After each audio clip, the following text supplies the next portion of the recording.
ბიზნესის საქმიანად დაწყებისათვის დილიდან ზრუნავენ ნათია ნადირაშვილი, კაფე ლეღვის თანადამფუძნებელი, თინა სტამბოლიშვილი, GPI ჰოლდინგის საზოგადოებასთან ურთიერთობის სამსახურის უფროსი, კონსტანტინე მარდალეიშვილი, ონკოლოგი, პროფესორი, ინა ჯიბლაძე, გავთვის მარკეტინგის ვიცე-პრეზიდენტი, ლიკა ქარდავა, პროფეტი ჯორჯიაჯის დამფუძნებელი და მმართველი, ირაკლი შარაშიძეს, დეფანის მთავარ არქიტექტორს და გოგო თურიმის რიაშვილს, არქიტექტორ რესტავრატორს უმასპინძლებს. აღმოსავლეთ-დასავლეთ მართვის ინსტიტუტის ექსესის პროექტის ფარგლებში მედიის განვითარების ფონდის და საქმიანი დილის ერთობლივი პროექტით 12 ივნისს კიდევ ერთ მითს დავამსხვრევთ. დილა უნდა იყოს საქმიანი და რა თქმა უნდა ტევე პირველზე.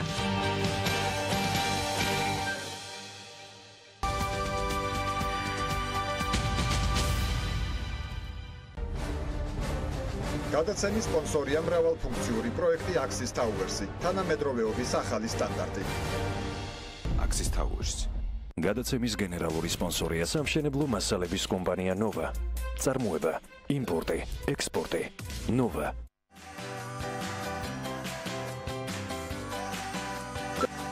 გადაცემის სპონსორია ხალიქ ბანკი. გაზახური ხალიქ ჯგუფის წევრი.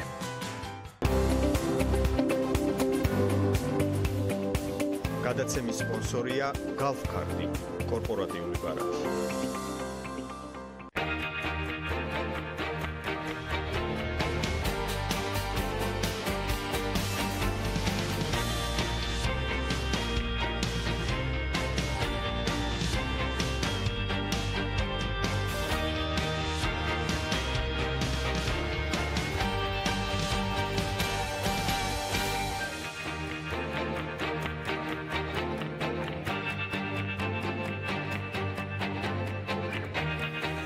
მშვიდობის, კაი გამარჯობა თქვენი. ყველას ბედნიერ და წარმატებულ დღეს გისურვებთ. ამის საწინდარი უკვე ფაქტიურად არსებობს, დილას საქმიანად იწყებთ, რა თქმა უნდა, პირველზე და ასევე გვიშვით რადიო ჰერეთის და რადიო თბილისის საშუალებით. მადლობთ ყველას, ვინც ხართ დილიდან ჩვენთან ერთად. დავიწყეთ. ბიზნესმენ თემურ ჭყონიას მიაჩნია, რომ სასამართლომ ყველას გაუგზავნა მესიჯი გზავნილი, რომ სწორი ფუნქციონირების კანონიერების დაცვის შემთხვევაში საქართველოში უცხოური ბიზნესი იქნება დაცული. ეს სააპელაციო სასამართლოს მიერ British American Tobacco Georgia Limited და Philip Morris საქართველოს და ასევე შეპს T&R Distribution შორის მიმდინარე დავასთან დაკავშირებული თემა არის. შეგახსენეთ, რომ მათზე დაკისრებული $100 მილიონ მეტი ჯარიმის გაუქმების შეფასების თემაზე განაცხადა აღნიშნული თემურ ჭყონიამ. მისივე შეფასებით პირველი ინსტანციის სასამართლოს მიერ დაკისრებული ჯარიმის გაუქმების გადაწყვეტილების მიღებით საქართველოში სასამართლო სისტემამ სწორი ფუნქციონირება დაიწყო. შეგახსენებთ კიდევ ერთხელ, რომ თემურ ჭყონიას ეს განცხადება ეხება Philip Morris-სა და British American Tobacco-ს თემას, რომლებმაც სააპელაციო სასამართლოში დავა მოიგეს. ეს ამბავი მნიშვნელოვანია, თუმცა სახელმწიფოს კიდევ ბევრი აქვს საშრომი, რათა სასამართლოს მიმართ შერყეული ნდობა აღდგეს. ამას ცალკეული გადაწყვეტილებები მხოლოდ არ შველის, რადგან სასამართლოს ნებისმიერ გადაწყვეტილებას და ეს ნორმალურია, ყოველთვის ეყოლება კმაყოფილი და უკმაყოფილო მხარეები. კიდევ ერთხელ მშვიდობის, ყველას წარმატებულ ორშაბათს და კვირეულს გისურვებთ. ალბათ სწორი და ადეკვატური თემატური გაგრძელებაც არის კიდევ ერთი დავისა, რომელიც მოსალოდნელი შედეგით, ანუ მორიგებით დასრულდა. ბიზნესმენების და გადასახადის გადამხდელების უფლებებისათვის ფენიქსივით რეინკარნირებული გადასახადის გადამხდელთა კავშირი, ეს არის ყოფილი საქართველოს ბიზნესმენთა ფედერაცია და ვანო ჩხარტიშვილის შორის დავაზე ვსაუბრობ, სადაც საგანი იყო თბილისში, გერგეთის ქუჩაზე მდებარე შენობა, რომელიც 2008 წელს ვანო ჩხარტიშვილის კომპანიაზე გასვლისდა. განცხადებას, რომელსაც ჩხარტიშვილის პრესამსახური ავრცელებს, წერია გასული წლის თებერვალში ბიზნესმენთა ფედერაცია აღდგა და შეიქმნა პირობები არსებული ვალდებულებების შესასრულებლად. ციტირებ, მიუხედავად ვანო ჩხარტიშვილის მზადყოფნისა ფედერაციის წინაშე აღებული ვალდებულებები უპირობოდ და ოპერატიულად შეესრულებინა, საქმე მაინც გახდა სასამართლო დავის საგანი. მისასალმებელია, რომ გაუგებრობას ბოლო მოეღო დავა შეწყდა და ფედერაციის წინაშე არსებული ვალდებულებები სრულად არის შესრულებული. ციტატის დასასრული და ამონარიდისა განცხადებიდან. ვალდებულებები სრულად შესრულდა და მორიგდით, არა? ამ განცხადებაში ერთი რამ არის გამორჩენილი. რომ ამ კომპანიაში თავის დროზე მე ვფლობდი ფორმალურ 10%-ს, რომელიც ბევრი საჯარო და შიდა მსჯელობის საგანი გახდა გადასახადის გადამხდელთა კავშირის ძველი თუ ახალ გამოჩეკილი კომაგების მიერ. ამ წილის ფორმალურობის შესახებ იცოდა ყველა, მაგრამ არ მოასვენად გამჩენმა და ვიდრე გარანტირებულად და რაც მოსალოდნელი იყო, მორიგებით დასრულდებოდა ეს დავა, თავიანთი ბინძური მიზნებისთვის მოინდომეს რამდენიმე განცხადებით ჩემი სახელის გამოყენება. ქალბატონებო და ბატონებო, თემა არის მარტივი. ეს დავა, რომელიც მორიგებით დასრულდა და არავის აღელვებდა საერთოდ არც ერთ ძველ თუ ფენიქსივით რეინკარნირებულ გადასახადის გადამხდელების უფლებების მზრუნველებს, ისე ღმერთმა დაგიფაროთ, ყველა ეგ ხალხი ზრუნავდეს თქვენი როგორც გადასახადის გადამხდელების უფლებების დაცვაზე. საკუთარ უფლებებს იცავენ კარგად და მდგრადად, არაუშავთ. ერთმანეთისას საჭიროებისამებრ, აი გადასახადის გადამხდელებისას, კი მანამდე არ გეტკინოთ არაფერი. მოკლედ მე ვულოცავ მხარეებს, რომ ეს თემა დასრულდა მორიგებით. და ნეტარ რას ფიქრობენ გადასახადის გადამხდელთა კავშირის დამფუძნებლები და მათი მრავალრიცხოვანი ადვოკატები. გადამხდელთა კავშირის ბოლო განცხადება, რომელიც მე მეხობოდა, ესე და უბრალოდ გაივლის. ხო და მაგრად შემსტარხართ. ეს ხოლმე დასაწყისია ჩემი კითხვებისა, თქვენ შეიძლება მორიგდეთ, მოილაპარაკოთ კიდეც, მათ შორის ბიძინა ივანიშვილთანაც. ერთმანეთის პურმარილებზე გააგრძელოთ სიარული, ეგეც ღმერთმა შეგარგოთ, მაგრამ ერთი რამ გამოგჩათ. რომ ამ თემაზე სასაუბრო კიდევ ბევრია და მხოლოდ ოფიციალური ბოდიშის მერე, რომელსაც ველი გადამხდელთა კავშირისგან და მისი ოფიციალური თუ არაოფიციალური მენეჯმენტისგან და დამფუძნებლებისგან ამ თემაზე ცხადია საუბარი გაგრძელდება. მე გიორგი ისაკაძე ვარ, ჟურნალ Forbes-ის მთავარი რედაქტორი და კიდევ ერთხელ ყველას წარმატებულ დღეს და საქმიან დილას უსურვებთ.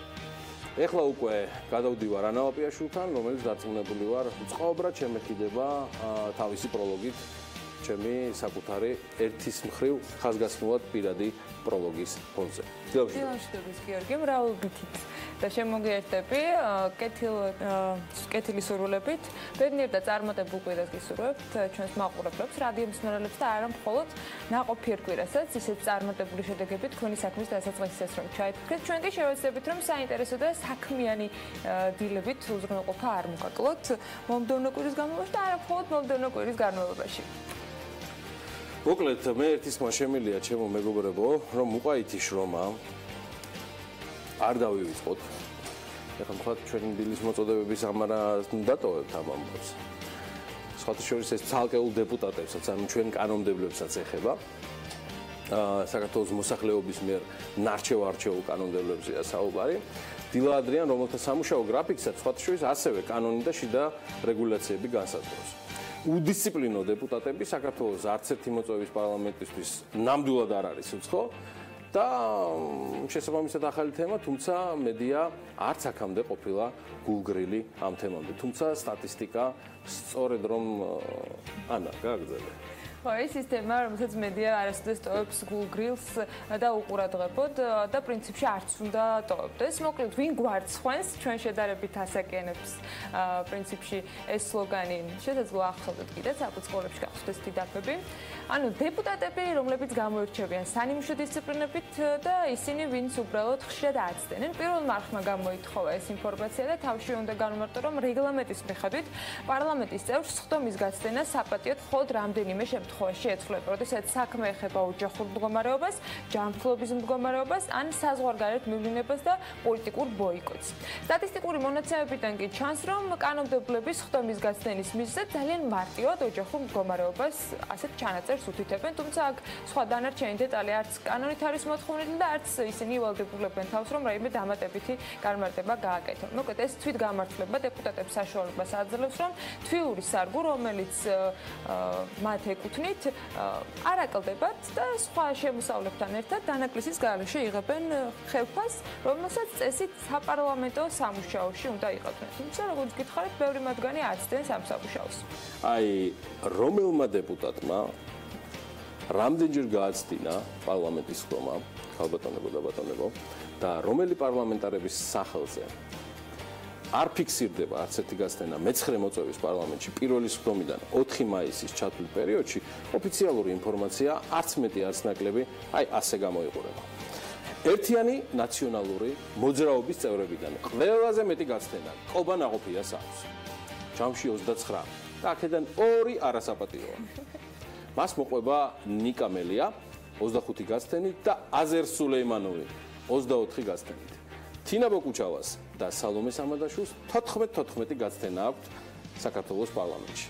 სტატისტიკური ინფორმაციით ევროპული საქართველოს დეპუტატებს შორის ყველაზე ხშირად პარლამენტის სხდომას ზაზა კედელაშვილი ასწენდა. მეორე და მესამე ადგილები კი რამაზ ნიკოლაიშვილმა და გიგა ბოკერიამ დაიკავეს და თუ ახლა დიაგრამას შეხედავთ, მეცხრე მოწვევის პარლამენტის პირველი სხდომიდან 4 მაისის ჩათვლით მონაცემებია აქ აღნიშნული 14-ის სხდომა გააცნინეს მათ. რაც შეეხება ევროპული საქართველოს სხვა დეპუტატებს გასცენების რაოდენობის მიხედვით რეიტინგში, არც ისე სასურველ და სახარბიელო რეიტინგში ალბათ ასე ნაწილდებიან. დავით ბაქრაძე 13 გასცენა აქვს, რელაქებული ასეთ 13, აკაკი ბობოხიძეს 12 და მათ შორის ერთი არასაპატიო. გიგი წერეთელს 11 გასცენა აქვს და ერთი არასაპატიო, მამუკა ჩიქოვანის გასცენების ანგარიშზეც 11-ია, სერგი კაპანაძის და ოთარ კახიძეს 12 გასცენა აქვს, თუმცა არასაპატიოების რაოდენობა განსხვავებულია 2-დან 1 შესაბამისად. სერგო რატიანის გასცენების რაოდენობა 900 უტოლდება, ისევ როგორც ირაკლი აბესაძის შემთხვევაში, თენგიზ გუნავას 7-ჯერ გაუცდენია სხდომა, ლაშა დამენიას 7-ჯერ და ზურაბ ჭიაბერაშვილს 4-ჯერ, მათ შორის ერთი არასაპატიოა. სოთაშორის გრაფიკის მიხედვით ანა, რომელიც ახლა კვლავ იქნება გამოსახული იანუსივით ჩვენს ასე ვთქვათ ეკრანზე TV პირველისა, სადაც უყურებთ საქმიან დილას, საქართველოს პატრიოტები, ანუ საუბარია პატრიოტთა ალიანსის საპარლამენტო ფრაქციაზე, დეპუტატებს შორის პარლამენტის სხდომებს ყველაზე ხშირად ირმა ინაშვილი აცდენდა. ყველაზე იშვიათად კი ნატო ჩხეიძე. დიაგრამის და ინფოგრაფიკის მიხედვით უმრავლესობის დეპუტატებს შორის პარლამენტის სხდომა ყველაზე მეტჯერ ირაკლი ბერაიამ გააცდინა. მის სახელზე 17 გასცენა დაფიქსირდა, საიდანაც ერთი არასაპატიოა მეორე მესამე ადგილს თამარ ხულორდავა და ზვიად კვაჭანტირაძე ინაწილებენ. ქართული ოცნების დეპუტატმა ნინო წილოსანმა პარლამენტის სხდომა 12-ჯერ გააცდინა, რაც შეეხება ქართული ოცნების სხვა დეპუტატებს 11 გასცენა აქვს. ირინე ფრუიძეს, ლერი ხაბელოვს, ნინო გოგუაძეს, გოჩა ენუქიძეს, ლევან კობერიძეს, რაღაცა ყველა ჩემი მეგობრები და ახლობლები, რატო ხარ შატალოზე მეგობრებო? თამარ ჩუგოშვილი და სოფო კაცარავა ამ პერიოდში 10-ჯერ გააცდინეს სხდომები. ნუ გაგიკვირდებათ და ყველაზე ცოტა გაცდენა ერთიც არის. აქვს სამუელ მანუკიანს, ბიძინა გეგიძეს, სოციალიზმის ეს არასაპატიო, ელგუჯა გოცირიძეს, მუხრან ვახტანგაძეს და ყობა ნაკაიძეს. გიგი, შენ წარმოიდგინე, რომ პარლამენტში არიან ისეთი დეპუტატებიც, რომლებსაც ფრიადასოთა დაფაზე საპატიო ადგილი ნამდვილად ეკუთვნით. 20 დეპუტატს 150-დან სხდომა არც ერთხელ გაუცდენია და ისეთ შეგვიძლია ვთქვათ, რომ ისინი არ არიან ისეთი დეპუტატები, რომლებზეც ვერ იტყვი, რომ ან ვთქვათ საზღვარგარეთ არ ეკუთვნით წასვლა, ან საკონსტიტუციო კომისიის სხდომებზე არ იყვნენ ვთქვათ მონაწილეები, იმიტომ რომ წევრები იყვნენ და ყველა სხდომას ესწრებოდნენ, ასევე სახალხო განხილვებში ჩამოთვალე ვინ არიან ეს რჩეული კანონმდებლები და ესეთი მომდევნოებული ეს მათი ვალდებულებაა სამუშაოა ყოველ შემთხვევაში ასეთი. გია გაჩიჩილაძე, ლევან ბეჟანიძე, ირაკლი ბერაია, ანზორ ბოლქვაძე, გოგა გულურდავა, პატე კვიჟინაძე. ხო, ერთი გაცდენა ქონდა, ისიც საპატიო ამ შემთხვევაში, მამუკა მდინარეძე და ასე შემდეგ. მოკლედ 20-ნი არიან ისეთი დეპუტატები, რომელსაც არასაპატიო გაცდენები ყოველ შემთხვევაში პარლამენტში 4 მაისის ჩათვლით ამ საგაზაფხულო სესიაზე არ უფიქსირდებათ. კარგი ამბავია. ხო, ისე გამოვიდა, რომ ეს 20 გამორჩეული კანონმდებელი ასევე სრულად არის ასე ვთქვათ აღრიცხული ნეტგაზეთის მიერ შედგენილ ამ ძალიან კარგ მასალაში და სტატისტიკაში, მადლობა მათ ძალიან კარგი და ხარისხიანი მასალისთვის. მე დარწმუნებული ვარ, რომ მათ ჩვენთან ერთად აინტერესებთ კიდევ ერთი რამ. ანონსზე ცოტა მოგვიანებით, მაგრამ რა არის მნიშვნელოვანი და რა მოხდა მნიშვნელოვანი 12 ივნის საქართველოსა და მსოფლიოში, ვინ არიან იუბილარები, რით იყო ეს დღე გამორჩეული. მოდი ვნახოთ კალენდრის კოლაჟი და სულ მალე რამდენიმე წამში დაგიბრუნდებით. 1756 წლის 12 ივნის დაიბადა პეტრე ბაგრატიონი. ბაგრატიონთა ქართული სამეფო გვარის წარმომადგენელი, მთავარსარდალი, სუვოროვის მოწაფე. 1812 წლის რუსეთის სამამულო ომის გმირი. დიდი მხედართმთავრის სახელი არაერთ ქუჩას, ხიდსა თუ მეტროს სადგურს უწოდეს. საბჭოთა ჯარების შეტევის ოპერაციას ბელორუსიის ფრონტზე დაარქვეს ოპერაცია ბაგრატიონი. 1984 წელს პეტრე ბაგრატიონის ქანდაკება თბილისში აღიმართა. 1964 წლის 12 ივნის ფერადკანიანთა უფლებებისათვის მებრძოლ ლეგენდარულ აფრიკელს ნელსონ მანდელას სასამართლო მბრალი დივერსიული აქტების მოწყობასა და სახელმწიფო ღალატში დასდო. რაც სასიკვდილო განაჩენს ითვალისწინებდა. მანდელასთან ერთად დამნაშავედ ცნეს ყველა ბრალდებული აპარტეიდის წინააღმდეგ მებრძოლი აქტივისტები. მოგვიანებით სასამართლო მათ სასიკვდილო განაჩენი სამუდამო პატიმრობით შეუცვალა. მანდელა 27 წლიანი პატიმრობის შემდეგ 1990 წელს გაათავისუფლეს. 1979 წლის 12 ივნის ბრაიან ალენმა პედლებიანი პროპელერით ლა-მანშის სრუტე გადალახა. ამერიკელმა გამომგონებელმა მოგზაურმა მის მიერვე შექმნილი საჰაერო მოწყობილობით განახორციელა. პროპელერი მექანიკურად ადამიანის კიდურების მოძრაობით გადაადგილდებოდა. პედლების მეშვეობით მომუშავე პროპელერი საჰაერო ველოსიპედის მსგავსი იყო. საწინააღმდეგო მიმართულების ქარისა და ტურბულენტური დინების მიუხედავად ბრაიან ალენმა ლა-მანშში 2 საათსა და 59 წუთში გადალახა. ორიგინალური მოგზაურის წარმატებით დასრულების შემდეგ ალენს კრემენის პრემია $205,000 ოდენობის თანხა გადასცეს. ესეთი ამბავია, საინტერესო და კარგი. ბედნიერი და წარმატებული 12 ივნისი ყველას, მთელი ჩვენი მცირერიცხოვანი ჯგუფის სახელით გითვლით საუკეთესო სურვილებს ტევ პირველი სტუდიიდან და ცხადია ჩვენი ნარ-ნარა ხმა ისმის რადიო ჰერეთის და რადიო თბილისის საშუალებით. ასევე გვიყურებთ და გმადლობთ აქტიურობისთვის ყველა არსებული თუ არ არსებული სოციალური ქსელის საშუალებით. ჩვენ მაყურებლობის ნაწილს უმასპინძლებს სტუდიაში საინტერესო სტუმრიანობა შაბათს დილით და ნახოთ ანონსი, რომელიც პრინციპში სრულად ვერ მოიცავს იმ სტუმრებს, რომლებსაც დღეს მომდევნო 3 საათის განმავლობაში აქვს უმასპინძლები.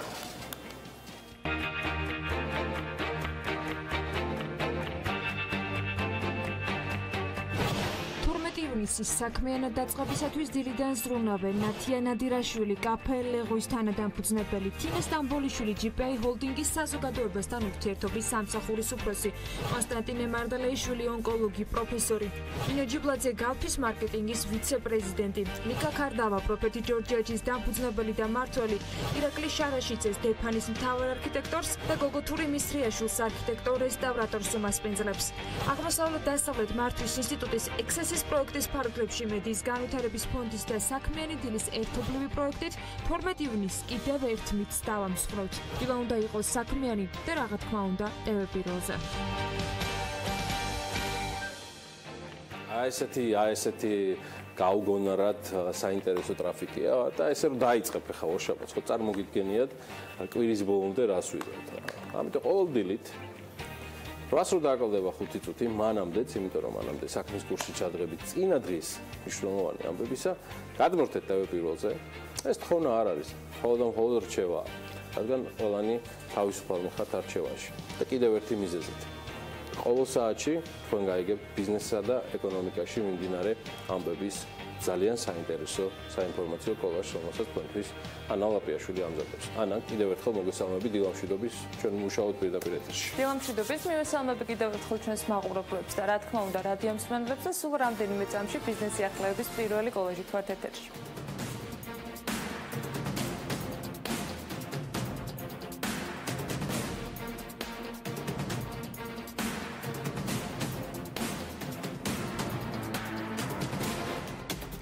საქართველოს სტატისტიკის ეროვნული სამსახურის ინფორმაციით 2017 წლის პირველ კვარტალში საქართველოში 403,3 მილიონი დოლარის პირდაპირ უცხოური ინვესტიცია შემოვიდა, რაც 3,7%-ით მეტია 2016 წლის პირველი კვარტლის მონაცემებზე. 2017 წლის პირველ კვარტალში ყველაზე მსხვილი ინვესტორი ქვეყნები იყვნენ აზერბაიჯანი 97 მილიონი დოლარით, თურქეთი 82 მილიონი დოლარით და გაერთიანებული სამეფო 80 მილიონი დოლარით. ეკონომიკის სექტორების მიხედვით ყველაზე მეტი ინვესტიცია განხორციელდა ტრანსპორტსა და კავშირგაბმულობაში ჯამში 151 მილიონი, საფინანსო სექტორში 80 მილიონი და ასევე 80 მილიონი უძრავ ქონებაში.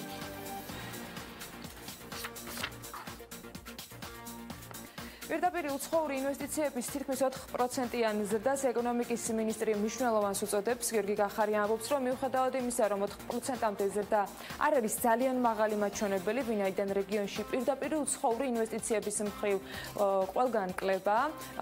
შესაბამისად, საქართველოს შემთხვევაში ეს ნამდვილად მისასალმებელია და ის ამბობს, რომ შემცირებული საინვესტიციო აქტივობის ფონზე ინვესტიციების მაჩვენებლის ზრდა ადასტურებს, რომ საქართველოში ბიზნესის კეთებისათვის კარგი გარემოა შექმნილი.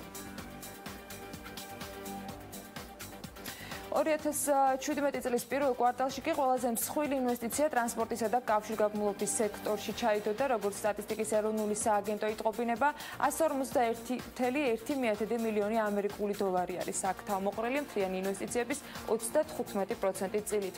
მეორე ადგილზე უძრავი ქონების სექტორია 80,3 მილიონი ამერიკული დოლარით, მესამეზე კი საფინანსო სექტორი თითქმის 80 მილიონამდე, ზუსტად კი 69,6 მილიონი ამერიკული დოლარით. უთაულშია მშენებლობა 56 მილიონით და სასტუმროები 16 მილიონით. სამთო-მოპოვების სექტორში ინვესტორებმა 9 მილიონი დააბანდეს. შემცირებულია ენერგეტიკაში ინვესტიციები, რაც დაახლოებით 7 მილიონს აღწევს. სოფლის მეურნეობის სექტორში კი წელს პირდაპირ უცხოური ინვესტიცია არ ჩადებულა. ჯანდაცვა მინუსშია 1 მილიონის მოცულობით, ასევე დამამუშავებელი მრეწველობა, სადაც 5 მილიონი ფიქსირდება. 2017 წლის პირველ კვარტალში საქართველოში კომერციულმა ბანკებმა 9,2 მილიონი საგადასახადო ბარათები გამოუშვეს, რაც წინა წლის ამავე პერიოდთან შედარებით 11%-ით გაზრდილი მაჩვენებელია. გამოშვებული ბარათებიდან ყველაზე დიდი წილი 43% მასტერკარდს უკავია, შემდგომ მოყვება მას ვიზა 32%-ით და ვოკალი 18%-ით. იუპის წილი მთლიან ბარათებში არის 6%-იანი, ხოლო ამექსის 1%. წლის პირველ 3 თვეში ქართული საგადასახადო ბარათებით ქვეყანაში და მის ფარგლებს გარეთ შესრულდა 37,7 მილიონის ოპერაცია, თანხობრივად კი ის 4 მილიარდი ლარი იყო. ქართული საგადასახადო ბარათებით შესრულებული ტრანზაქციები წინა კვარტლებთან შედარებით გაზრდილი არის 1%-ით, რაოდენობრივად, თუმცა 8%-ით არის შემცირებული თანხობრივად. 2016 წლის პირველ კვარტალთან შედარებით კი ქართული საგადასახადო ბარათებით განხორციელებული ტრანზაქციები გაიზარდა რაოდენობრივად 28%-ით და თანხობრივად 26%-ით. წინა კვარტალთან შედარებით კი ინტერნეტ გადახდების რაოდენობის ზრდამ შეადგინა 6%.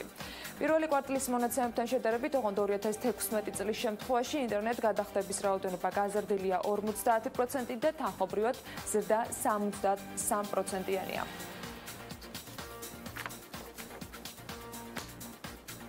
კიდევ ერთი სტატისტიკური მონაცემები. 2017 წლის მაისში საქართველოში შემოსული ვიზიტორების რაოდენობა 552,958 შეადგინა.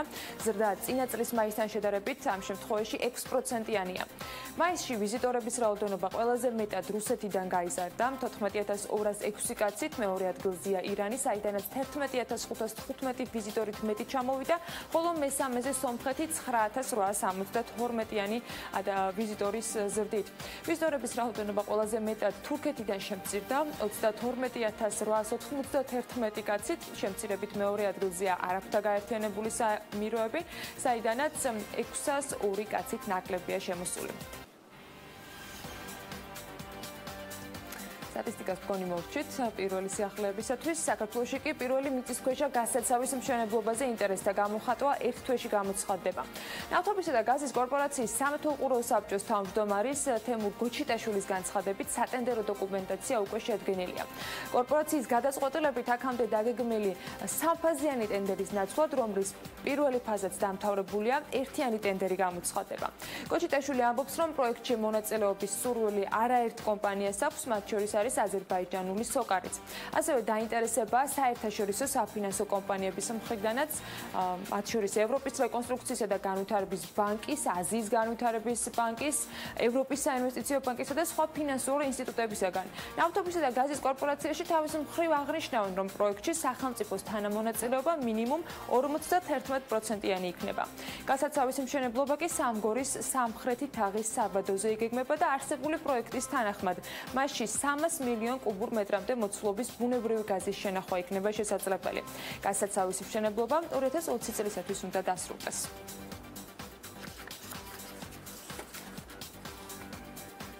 რამდენიმე თვიანი ძებნის შემდეგ ფინანსთა და სამინისტრომ ლატარიის ჩამტარებელი კომპანია შეარჩია. ამ ინფორმაციას ადასტურებენ უწყებაში, თუმცა ლატარიის ექსკლუზიურად ჩატარების უფლებაზე შერჩეულ კომპანიასთან ხელშეკრულების გაფორმების პროცედურის მიმდინარეობის დასრულებამდე კონკრეტულ კომპანიას არ ასახელებენ. ეს პროცესი კი ერთ თვეში უნდა დასრულდეს და სახელიც გასაჯაროვდება სწორედ ამ ვადაში. მანამდე დეტალებზე არ საუბრობენ. საქართველოს ლატარიის გამართვის ექსკლუზიურ უფლებას ამჟამად საქართველოს ლატარიის კომპანია ფლობს, რომელსაც სახელმწიფოს წინაშე დიდი დავალიანების გამო ეს უფლება შეუწყდა, მას შემდეგ რაც გამარჯვებული კომპანია გამოვლინდა. საქართველოს ლატარიის კომპანია ბაზარზე 2009 წელს შემოვიდა და 2011 წლის 9 აგვისტოს ვირჯინის კუნძულზე დარეგისტრირებულმა ლექსორ კაპიტალ კოპმა, რომელიც ამ დრომდე კომპანიის 100%-ს ფლობს, სახელმწიფო სასარგებლოდ 70%-იანი წილი ოფიციალურად დათმო.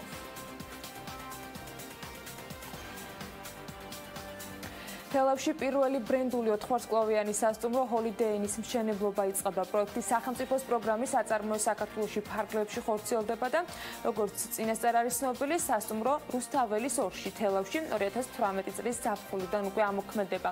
მას 85 ოთახი, ღია საცურაო აუზი, ფიტნეს ცენტრი, მასაჟის და ოთხგზის ოთახი, 2 რესტორანი და 3 საკონფერენციო დარბაზი ექნება ერთდროულად.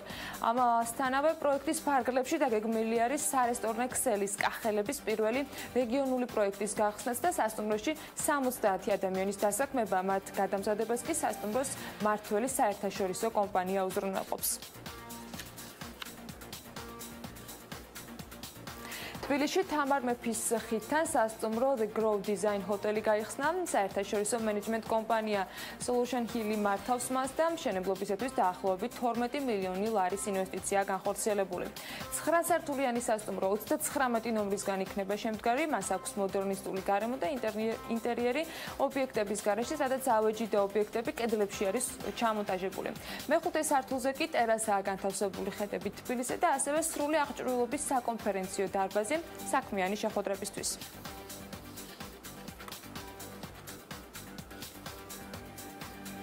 კახეთი, თბილისი და საინტერესო ამბავი ახლა უკვე დასავლეთ საქართველოდან ენგურის კაშხლის მიმდებარე უახლოეს მომავალში მუზეუმის და ვიზიტორთა ცენტრის მოწყობაა დაგეგმილი. ენგურის კაშხლის ინფრასტრუქტურა გადასახედ მოედნებს საბაგირო გზას, სამეცნიერო და აღმოჩენათა ცენტრის ღია საკონცერტო სივრცეს და კაშხალზე ლიფტს მოიცავს, რომელიც მსოფლიოში ყველაზე მაღალი ლიფტი იქნება. პროექტი 10 წლიანია. ენგურჰესის თაღოვან კაშხალს 2015 წელს კულტურული მემკვიდრეობის ძეგლის სტატუსიც მიენიჭა და მთავრობის განკარგულებით საქართველოს ენერგეტიკის განვითარების ფონდმა დააარსა ენგურის ტურისტული ცენტრი, რომლის მიზანიც არის განახორციელოს ენგურის კაშხლის მიმდებარე ტურისტული მუზეუმის და ვიზიტორთა ცენტრის მოწყობისათვის საჭირო და სასარგებლო სამუშაოები.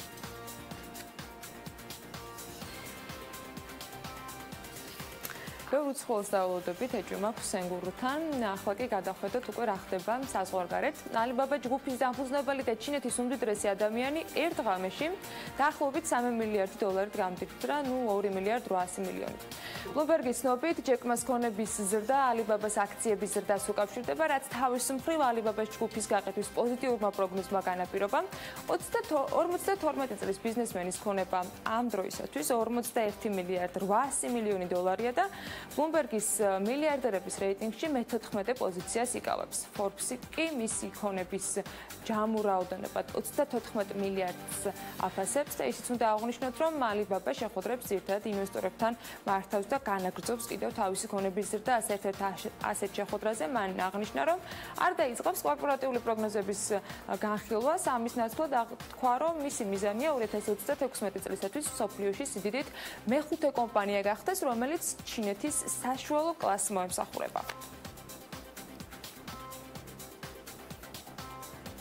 ჯეკმა პერსპექტივებს ნამდვილად არ უჩივის და მე ეჭვი მაქვს, რომ გეგმა საკმაოდ ამბიციური, შესაძლოა უახლოეს მომავალში 2026 წლამდეც განხორციელდეს. თუმცა, როგორი არის დღევანდელი დღის გეგმა საქართველოსთვის, საქმიანი ადამიანებისთვის, ამას ახლა გაგაცნობს. 11 საათზე პარლამენტის საგარეო ურთიერთობათა დიასპორის და კავკასიის საკითხთა ევროპასთან ინტეგრაციის კომიტეტების გაერთიანებული სხდომაა ჩანიშნული. 12 საათზე ჯანმრთელობის დაცვის და სოციალურ საკითხთა კომიტეტში გაიმართება შეხვედრა. ჯანდაცვის ერთიან ან საინფორმაციო სისტემაზე და საკანონმდებლო საქმიანობის დაგეგმვა კოორდინაციაა ძირითადი დღის წესრიგი. 12 საათზე პარლამენტის დარგობრივი ეკონომიკის და ეკონომიკური პოლიტიკის კომიტეტის წევრები შეიკრიბებიან და პარალელურად ტექნოპარკში 1000 წლეულის გამოწვევის ფონდის ორგანიზებით NASA-ს ადამიანის კოსმოსში ფრენის პროგრამის დირექტორი ფონდის 1000 წლეულის ინოვაციის კონკურსის მონაწილეებს და გამარჯვებულ მოსწავლეებს შეხვდება. 16 საათზე კი ისევ საკანონმდებლო ორგანო არის ყურადღების ცენტრში და ამ შემთხვევაში ბიუროს ხდომა გაიმართება, სადაც ბიუროს წევრები მიმდინარე კვირის დღის წესრიგს დაგეგმავენ. როგორ დღის წესრიგს თავაზობს ეროვნული ბანკი და ეროვნული ველოდა, ამას კი სულ რამდენიმე წამში გავიგებთ.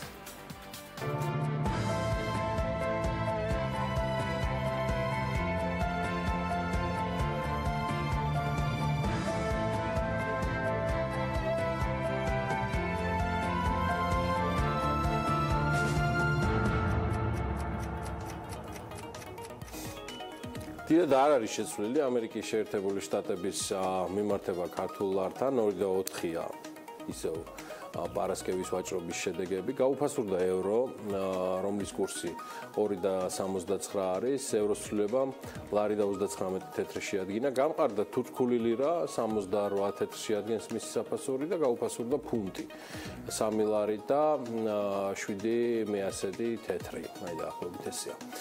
2017 წლის მაისში კი წინა თვესთან, ანუ აპრილთან შედარებით, საქართველოს ეროვნული ბანკის უცხოური ვალუტის რეზერვები 79 მილიონი დოლარით, ანუ აქ მატება 3%-ზე მეტია, გაიზარდა, ბოლო ერთ წელიწადში კი 257 მილიონი დოლარით. ანუ აქ ზრდა არის 11%. 2013 წლის ოქტომბრის ბოლოდან, როცა ლარის კურსის გაუფასურების პირველი ნიშნები გამოჩნდა, 2017 წლის მაისის ჩათვლით სავალუტო რეზერვები 263 მილიონი დოლარით, ანუ 9%-ით გახლავთ შემცირებული. 2017 წლის 31 მაისის მდგომარეობით უცხოური ვალუტის ოფიციალურმა რეზერვებმა 2 მილიარდ 600 მილიონი დოლარი შეადგინა, აქედან 1 მილიარდ 900 მილიონი ფასიან ქაღალდებშია განთავსებული, ხოლო 697 მილიონი დოლარი ნაღდი უცხოური ვალუტა და შესაბამისად დეპოზიტებია. ასეთი ამბავია, მშვიდად იყავით ჩვენს სავალუტო რეზერვებთან დაკავშირებით.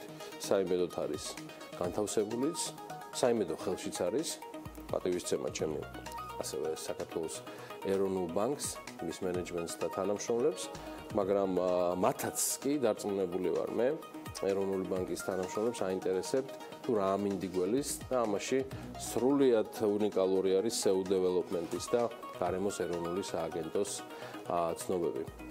მოდი ვნახოთ.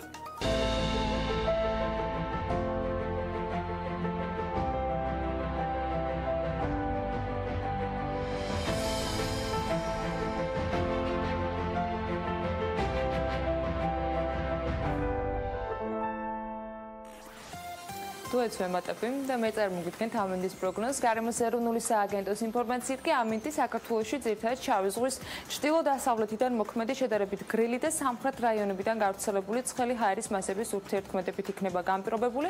შესაბამისად, დრო გამოშვებით ღრუბლიანების მატება, ესეც უნდა ველოდოთ. დასავლეთ საქართველოს ზოგიერთ და აღმოსავლეთის უმეტეს რაიონში მოსალოდნელია ხანმოკლე წვიმა და ელჭექი, ზოგან შესაძლოა იყოს სიტყვაც კი.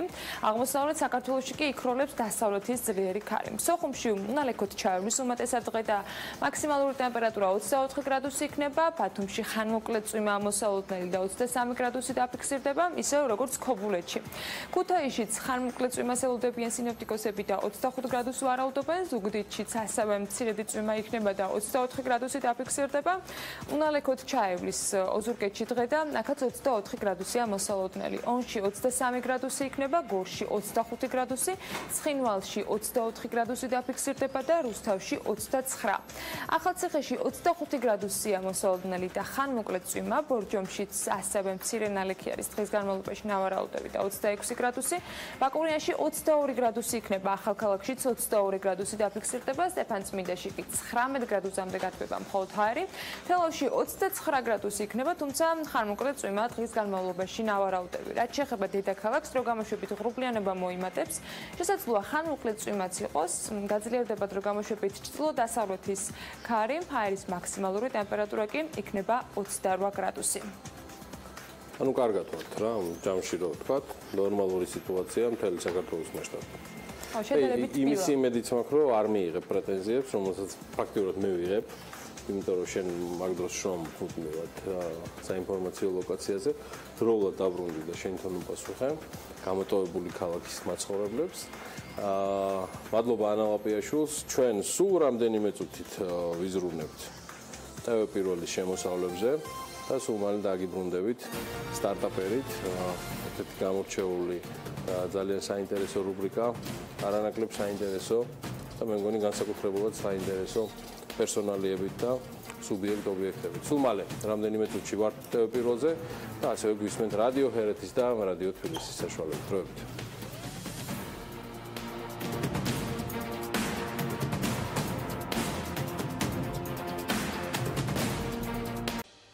რეკლამის შემდეგ საქმიანი დილით დავბრუნდით პირდაპირ ეთერში Pirveli-ზე გვიყურებთ და გვისმენთ ჩვენი პარტნიორი რადიოების ჰერეთის და თბილისის საშუალებით. ჩვენს ეთერში ახლა როგორც რეკლამის წინ დავანონსებთ სტარტაპერის რუბრიკის დროა, პროექტი რომელიც TPC ბანკის მიერ არის ახალისებული და რომლის მიზანიც არის დამწყები ბიზნესებისათვის შესაბამისად ხელშეწყობა და არა მხოლოდ მატერიალურად.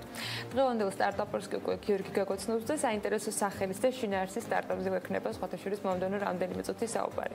ასეა, მართლა ყოველგვარი გადაჭარბების გარეშე ღირს რომ დაველოდოთ ხოლმე სტარტაპერს, მოდი პატარა შესავალივით გავაკეთოთ და შემდგომ უკვე სულ მალე დაგიბრუნდებით 2-20 წამში.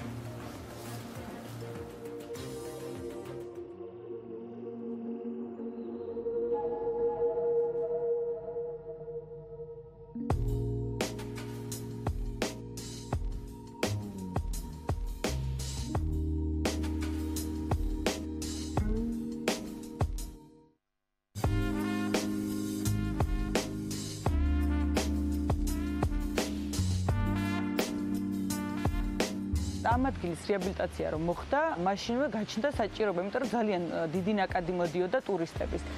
და იყო საჭიროება, არ იყო არაფერი და იყო საჭიროება მინიმუმ სველი წერტილის, ყავის და წყლის არსებობის. მე რა თქმა უნდა ვიფიქრეთ, მივხვდით რომ იყო კარგი ადგილი, მომგებიანი იყო რა თქმა უნდა მარკეტინგული და ფინანსური თვალსაზრისითაც და შევისყიდეთ ადგილი და გავაკეთეთ კაფე.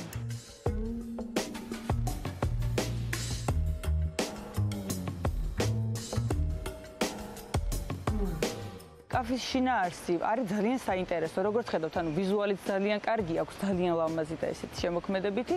შინაარსიც ესეთივე კარგი აქვს. ძირითადად ყველაფერს ყიდით ქართულს. ვამზადებთ სახლში ტრადიციული რეცეპტით, კომპოტებს და მურაბებს. ანუ გამიგია, რომ სხვაგანაც ბევრგან აკეთებენ, უკვე ძალიან მოდური გახდა, მაგრამ ჩვენთან არის აბსოლუტურად ნატურალური, ანუ ნამდვილი ეზოში მოკრეფილი ხილისგან მივდივართ და მე ვხარშავთ ამ მურაბებს და კომპოტებს. გვაქვს ქართული ყველის ასორტი, რომელიც ასევე ძალიან მოდური გახდა ამ ბოლო დროს, მაგრამ ჩვენთან არის ძალიან დიდი არჩევანი, ძალიან დიდი მრავალფეროვნება, უამრავი ნაირსახეობის ყველი გვაქვს. ყიდით სახლში დაწურულ ღვინოებს, აი ესე მამაპაპური ტრადიციული მეთოდით ქვევრის ღვინოებს, შავსაც და თეთრსაც, რომელიც აღაფრთოვანებს არა მარტო ტურისტებს, ქართულ მომხმარებელსაც.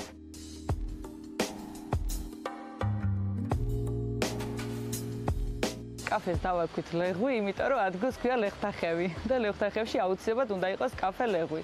და უნდა აღვნიშნო აუცილებლად, რომ ჩვენთან არის უგემრიელესი ლეღვის მურაბა და ამიტომ ყველაფერი ერთად გვაძლევდა იმის საშუალებას, რომ კაფესთვის ლეღვი დაგვერქნია.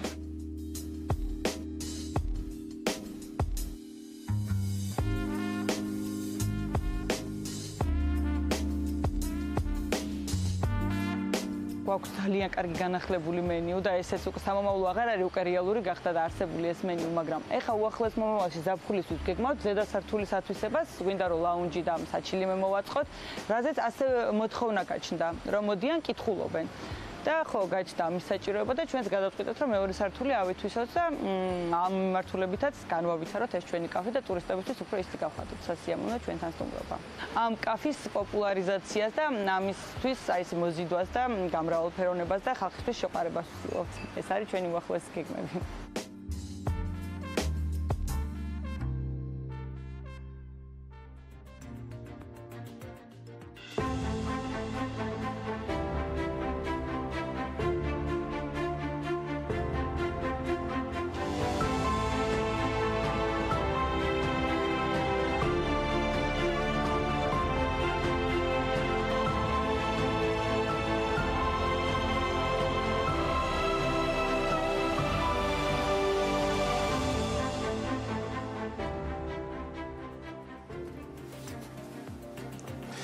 ნათია ნადირაშვილი კაფე ლეღვის თანადამფუძნებელი არის ჩვენთან ერთად. პრინციპში ის იყო სტუდიის უკაცრავად სიუჟეტის მთავარი გმირი. ნათია დილამშვიდობის. დილამშვიდობის. დილით გაგვიძება უცხო არ არის. არა, დილით გაგვიძება ნამდვილად არ არის, უცხო ძალიან ადრე ვდგები. და ეს უკავშირდება პირდაპირ საქმიანობას. რა თქმა უნდა, საქმიანობასაც და იმასაც რომ ყავს პატარა და ორივე ერთად უკვე მოითხოვს დილით ძალიან ადრე ადგომას. არის თუ არა გაღვიძების მიზეზი გარდა პატარისა კაფე ლეღვი? რა თქმა უნდა, და მას ჭირდება რომ დილიდან იყო მობილიზებული. აუცილებლად ერთ-ერთი მთავარი მიზეზი არის ესეც. ქართული კაფეების და რესტორნების დიდი ნაწილი, მოდი ესე ვიტყვი, უმრავლესობას არ გამოირჩევა აი ამ ასე ვთქვათ დილის გახსნილობით, მოდი ესე ვიტყვი და დაარღვია თუ არა ლეღვთახებში გახსნილმა ლეღვმა ეს ტრადიცია, რომელიც იმედია არა მარტო ტურისტებს ეხება და ქართველებიც აყვებიან მალე. სხვათა შორის კი, ეს ტრადიცია ნამდვილად დავარღვიეთ, მუშაობას ვიწყებთ ძალიან ადრე. გვინდა რომ დავნერგოთ საუზმის ტრადიცია, კაფეებში საუზმის ტრადიცია. ამაზეც მოთხოვნა რაღაცნაირად გაჩნდა მომხმარებლის მხრიდან, იმიტომ რომ ტურისტები არიან ჩვენი ძალიან აქტიური მომხმარებლები და როგორც მოგეხსენებათ, ძალიან მოდური არის მათთვის კაფეებში საუზმობა. და დავნერგეთ კიდე ერთი ახალი რაღაც გვინდა პოპულარული გავხადოთ ეს საუზმე ყავასთან ერთად მოვიგონეთ რომ უნდა მივართვათ უფასო ნამცხვარი. ვინც ჩვენთან გადაწყვეტს რომ ყავა მიირთვას, ყველას დილის საუზმეზე ექნება ყავასთან უფასო ნამცხვარი და რაღაც ვცდილობთ რომ ეს საუზმის პოპულარიზაცია ამითიც მოვახდინოთ. და მეგონი ამასაც ახერხებთ და გამოდის. ვცდილობთ, კი. კარგი, დილის ტრაფიკი არის თუ არა შემსამჩნევად გაუმჯობესებული ლეღვში? აი ამ მთელი ამ შემდეგ, იმიტომ რომ გათვლა თქვენი აბსოლუტურად სწორია. ეს არ არის მხოლოდ ასე ვთქვათ, როგორც აღვნიშნეთ ორთავემ. საუზმეს ნაჩვევი უცხოელი ტურისტები, ეს არის კულტურა, რომელიც საქართველოში ნელ-ნელა საკმაოდ აქტიურად გვიდრდება.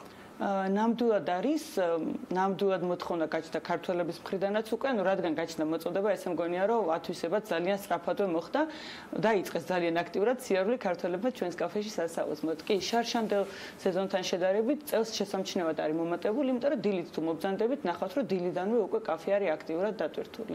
მეგონია. კაი, ნათია, მოდი გადავიდეთ ახლა ასევე გავაგრძელოთ საქმიანი ნაწილი, თუმცა ცოტა უფრო მეტ დეტალებში.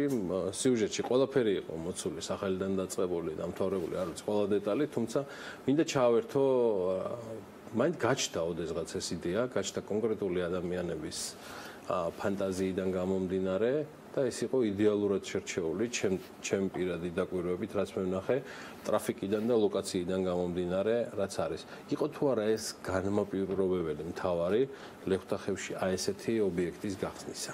იყო, ნამდვილად იყო მთავარი განმაპირობებელი, იმიტომ რომ მანამდეც მოგვივიდოდა ალბათ კომერციული თვალსაზრისით კაფის გახსნის იდეა, მაგალითად ქალაქის სხვა უბანში, მაგრამ როგორც კი გაჩნდა მოთხოვნა, მივხვდით, რომ აქ იქნებოდა ყველაზე კარგი, ყველაზე სწორი და ძალიან ჭკვიანურად შეიძლებოდა ამ ყველაფრის გაკეთება და საბედნიეროდ მოვახერხეთ ამის განხორციელება. ნამდვილად ადგილი იყო მთავარი სტიმული იმისი, რომ გაგვეხსნა კაფე.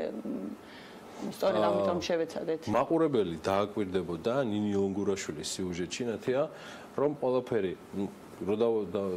ერთმნიშვნელოვნად უზადო გემოვნებით არის გაკეთებული. მეორე, ვინც ოდნავ მაინც ეგვევა ინფრასტრუქტურაში და მშენებლობაში, ნახავდა, რომ ამ ულამაზესი ინტერიერის და ექსტერიერის მიღმა ყველაფერი არის ძალიან მარტივად, ძალიან სწრაფად და ცხადია შესაბამისად გემოვნებით გადაწყვეტილი. ვისი ჩართულობაა? ჩვენ ვართ რუბრიკა სტარტაპერში.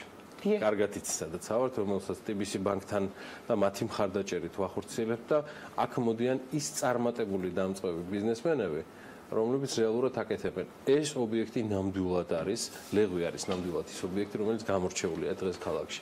გითხარი მეტი, საიდან წამოვიდა, გულისხმობ უკვე ინტერიერული ნაწილი. დიდი მადლობა. ხო, ყველაფერში გეთანხმებით, რა თქმა უნდა, მეც ძალიან მომწონს. აუცილებლად უნდა ვთქვა, რომ გითხრათ, რომ განსაკუთრებულად დავიხმარეთ დიზაინერები, ესე არ ყოფილა. კაფის დამფუძნებელი ბატონი ლევანი ესე თვითონ იყო ძალიან აქტიურად ჩართული და სიმართლე რომ გითხრათ, თავისი გემოვნებით. თვითონ გააკეთა თავისი გემოვნებით, არა მარტო თავისი ხელით.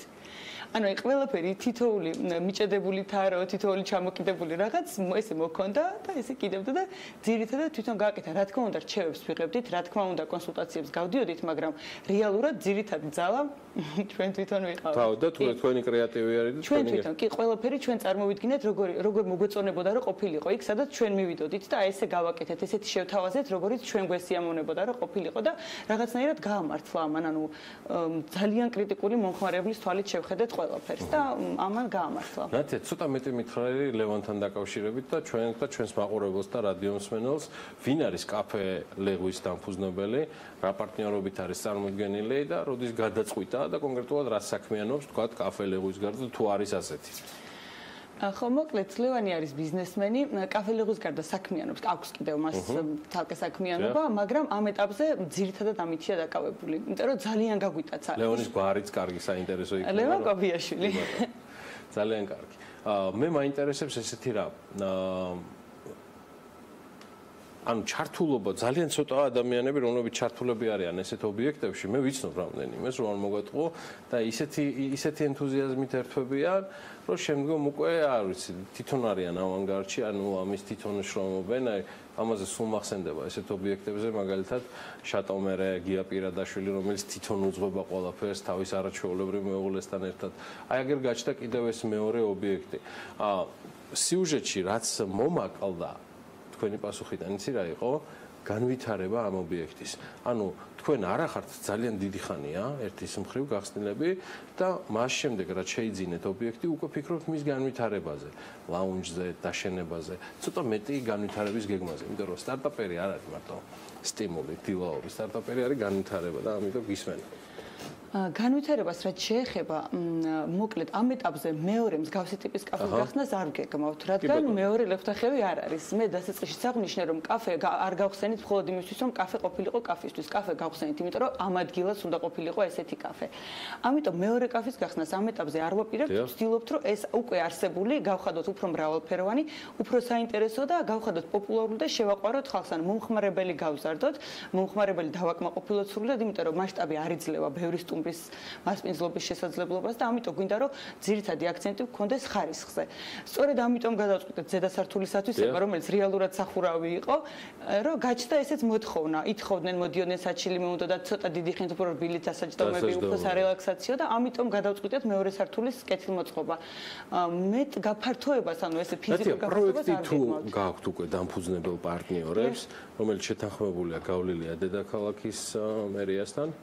რა თქმა უნდა, კი ბატონო, პროექტი გავლილია ყველაფერი, ეს უახლოეს მომავალში იგეგმება რამოდენიმე დღეში და რამოდენიმე ორ კვირაში მაგალითად. იქაური, ასე ვთქვათ, ბიუროკრატიის და გადაწყვეტილებების მიუღებლობის გათვალისწინებით თქვენ ძალიან წინ წასულხართ. კაპიტალი საწყისი, რომელიც ამ შემთხვევაში პარტნიორებს ჰქონდათ, ეს იყო პარტნიორების მიერ მოზიდული კაპიტალი, ნათია, ან თუნდაც იგივე განვითარების ნაწილშიც, ბარემ რომ გამიერთიანოთ პასუხები. თუ აი ვთქვათ, როგორ იყო ლევანის თქვენ შემთხვევაში, ანუ რა იყო? მოკლედ, კრედიტი არ აგვიღია. დავიწყეთ ესე, როგორც გითხარით, საკუთარი თანხების მობილიზება, თუნდაც ის რომ მაგალითად არ გადავიხადეთ ძვირი ინტერიერის კეთილმოწყობაში. ყველაფერმა მოგცა შეღავათი ის, რომ რასაც ხედავთ, მართლა ოჯახში ვამზადებთ ამ ყველაფერს კომპოტებს და მურაბებს, რაც რა თქმა უნდა ხარჯებს გვიზოგავს. ის რომ არაჩვეულებრივი ოჯახის ეგრეთ წოდებულ ჭაჭას ყიდით, რომელსაც ჩვენ თვითონვე ვაკეთებთ. ძალიან დიდი დანაზოგი მოგცა ამ ყველაფერმა, რომ არ ვქირავთ ბევრ მუშახელს, ან ბევრ ფულს არ ვიხდით. ძირითადად ჩვენი ხელით ვაკეთებთ ამ ყველაფერს, ამიტომ გვაქვს ფსონი დადებული ამაზე, რომ ნამდვილად ნატურალურია, ნამდვილად ოჯახში ჩვენი ხელით გაკეთებულ ყველაფერს ვხდით. იგივე ყველისასორტიც. ანუ აი, ვიცით ძალიან კონკრეტული ადამიანები, სადღაც მთაში გადაკარგულ ადგილებში, ვინც ესეთ უნიკალურ ყველს ამზადებს, მივდივართ და იქიდან მოგვაქვს. ანუ ამან ძალიან დიდი თანხები დაგვიზოგა, ამიტომ არ დაგვჭირდა კრედიტის აღება და ძირითადად საკუთარი თანხების მობილიზებით და რა თქმა უნდა დახმარებით მოვახერხეთ ამის გახსნა. ნათია, რასაც დინამიკას უყურებთ ტრაფიკის, გულისხმობ კლიენტების თქვენს ობიექტზე. ფიქრობთ თუ არა, რომ გეგმები, რომელიც თქვენ გაქვთ დასახული ლეღვთან დაკავშირებით, მოგცემთ საშუალებას, რომ კვლავ საკუთარი კაპიტალით მოახდინოთ ობიექტის განვითარება? ამ ეტაპზე უკვე ნამდვილად შემიძლია გითხრათ, რომ კი. ძალიან მოძრაობა არის ისეთი დიდი, ჩვენი მომხმარებელი უკვე იმდენი გახდა, რომ უკვე შეგვიძლია, ანუ საკმაოდ ისეთია ეს კაფე. შეიძლება ითქვას, რომ მომგებიანია. რა თქმა უნდა, არ გქონდა იმის ილუზია, რომ ერთ წელიწადში ჩვენ რაღაც საოცარ მოგებას ვნახავდით, მაგრამ შეუძლია თუ კაფე ლეღვის შესახებ გილოცავთ და ძალიან მაგარია, თუმცა მინდოდა რომ გაგეცნოთ ერთ-ერთი დამფუძნებელთაგანი ნათია ნადირაშვილი, რომელიც დღეს დილიდან ვსტუმრობდა.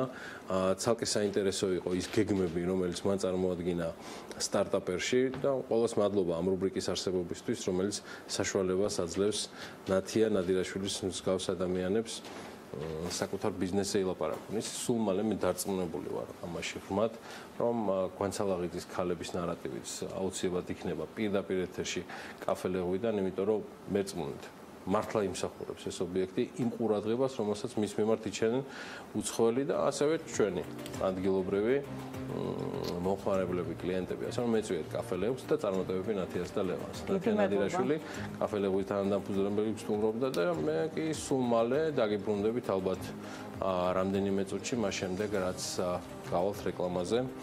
ვიყურებთ TV პირველზე, ვართ რადიო ჰერეთზე და რადიო თბილისზე.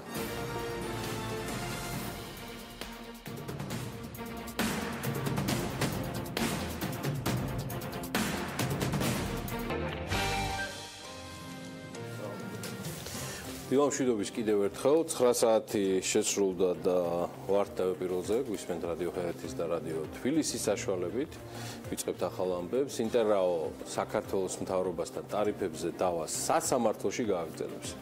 ენერგეტიკის მინისტრის მოადგილე მარიამ ვალიშვილი როიტერსთან საუბრობს, რომ საარბიტრაჟო სასამართლოდან შეტყობინება უკვე მიიღეს და დავისთვის ქართული მხარე მზად არის. ინტერაო ჯგუფმა საქართველოს წინააღმდეგ 2 სარჩელი შეიტანა, ამასთან გამოცემა წერს, რომ სადაო თანხა შესაძლოა $125 მილიონ მეტიც იყოს.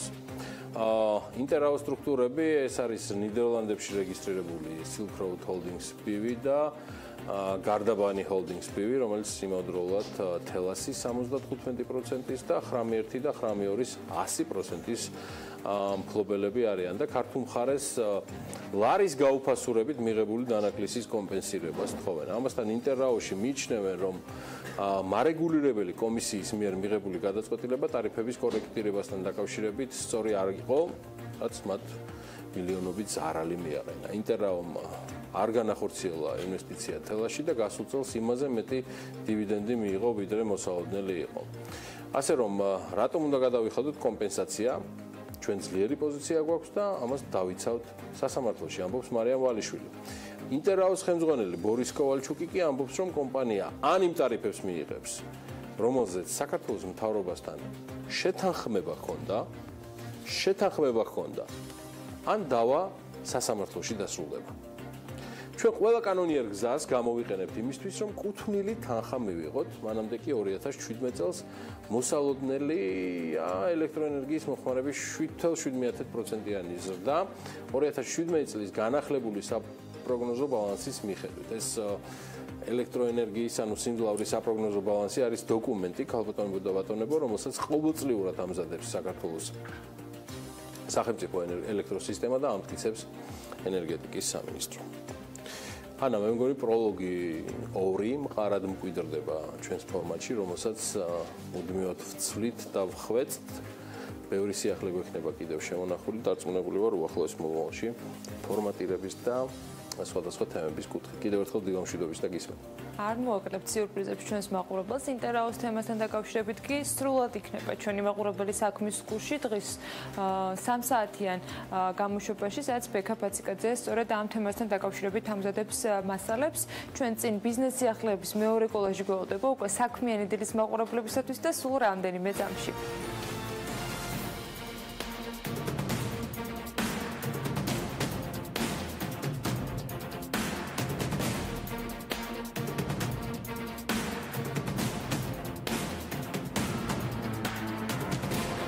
ავტომობილების რაოდენობასთან მიმართებით საპარკინგო ადგილების რაოდენობა დაახლოებით 10%-ია, რაც საკმაოდ მცირე ამბობს თბილისის ვიცე-მერი ირაკლი ლექვინაძე. მისი თქმით, ამ ეტაპზე თბილისის მერიას დედაქალაქში საპარკინგო ადგილების მოსაწესრიგებლად 2 მიდგომა აქვს. ერთი უკავშირდება მრავალდონიანი პარკინგების მოწყობას, მეორე მიდგომა კი გულისხმობს ქალაქის ზონირებას და დიფერენცირებული ტარიფით პარკინგის განხორციელებას და ასევე საათობრივ ანაზღაურებას. ამ მიდგომაზე აზიის განვითარების ბანკთან ერთად უმუშაობთ. პირველადი დოკუმენტი მზად არის, ფასები ბაზარზე არსებული ფასების ადეკვატური იქნება, ამბობს ვიცე-მერი.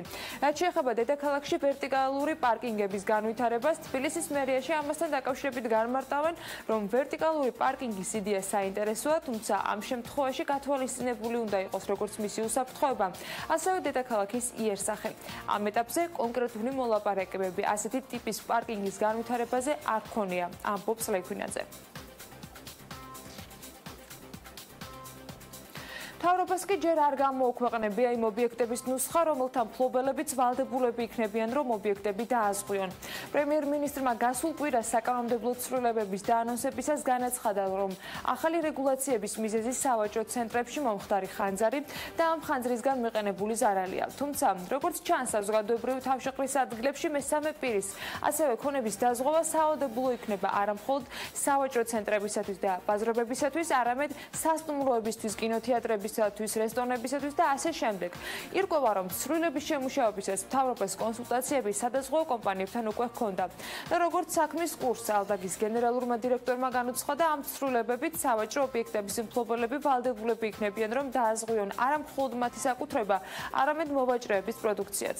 გიორგი ბარათაშვილი ვარაუდობს, რომ თითოეული მოვაჭრის დაზღვევისათვის საჭირო თანხა სავარაუდოდ იჯარის თანხაში უნდა აისახოს და საბოლოოდ მოვაჭრე თავადვე დააფინანსებს საკუთარ დაზღვევას.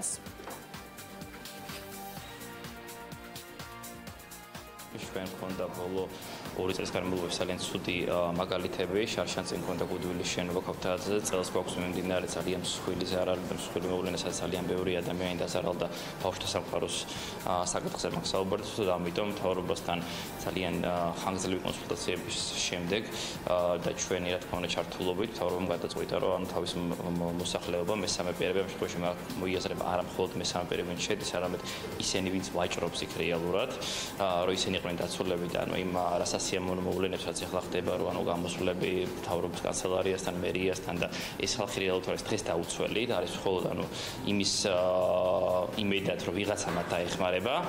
ამ ნაბიჯით, ამ დაზღვევის სახეობის სავალდებულოდ გავხდით, მთავრობა გადაჭერს ამ პრობლემას. დაზღვევის სპეციფიკიდან გამომდინარე, მხოლოდ სავალდებულო დაზღვევით არის შესაძლებელი, რაც შეიძლება მეტი ადამიანიან ბიზნესი ჩაერთოს სადაზღვევო სისტემაში, ვინაიდან სწორედ დაზღვევა არის ერთადერთი ყველაზე ეფექტური მექანიზმი ფინანსური თავდაცვის, ხანძრის, ავარიების, კატასტროფების შემთხვევაში და არა ის, რომ პოსტფაქტუმ შემდეგ სახელმწიფოს ან ვიღაც სხვა პირს ან ორგანიზაციას მოთხოვო დახმარება, მოვაწყო დემონსტრაციები, უბრალოდ შედეგის მომცემი არ არის.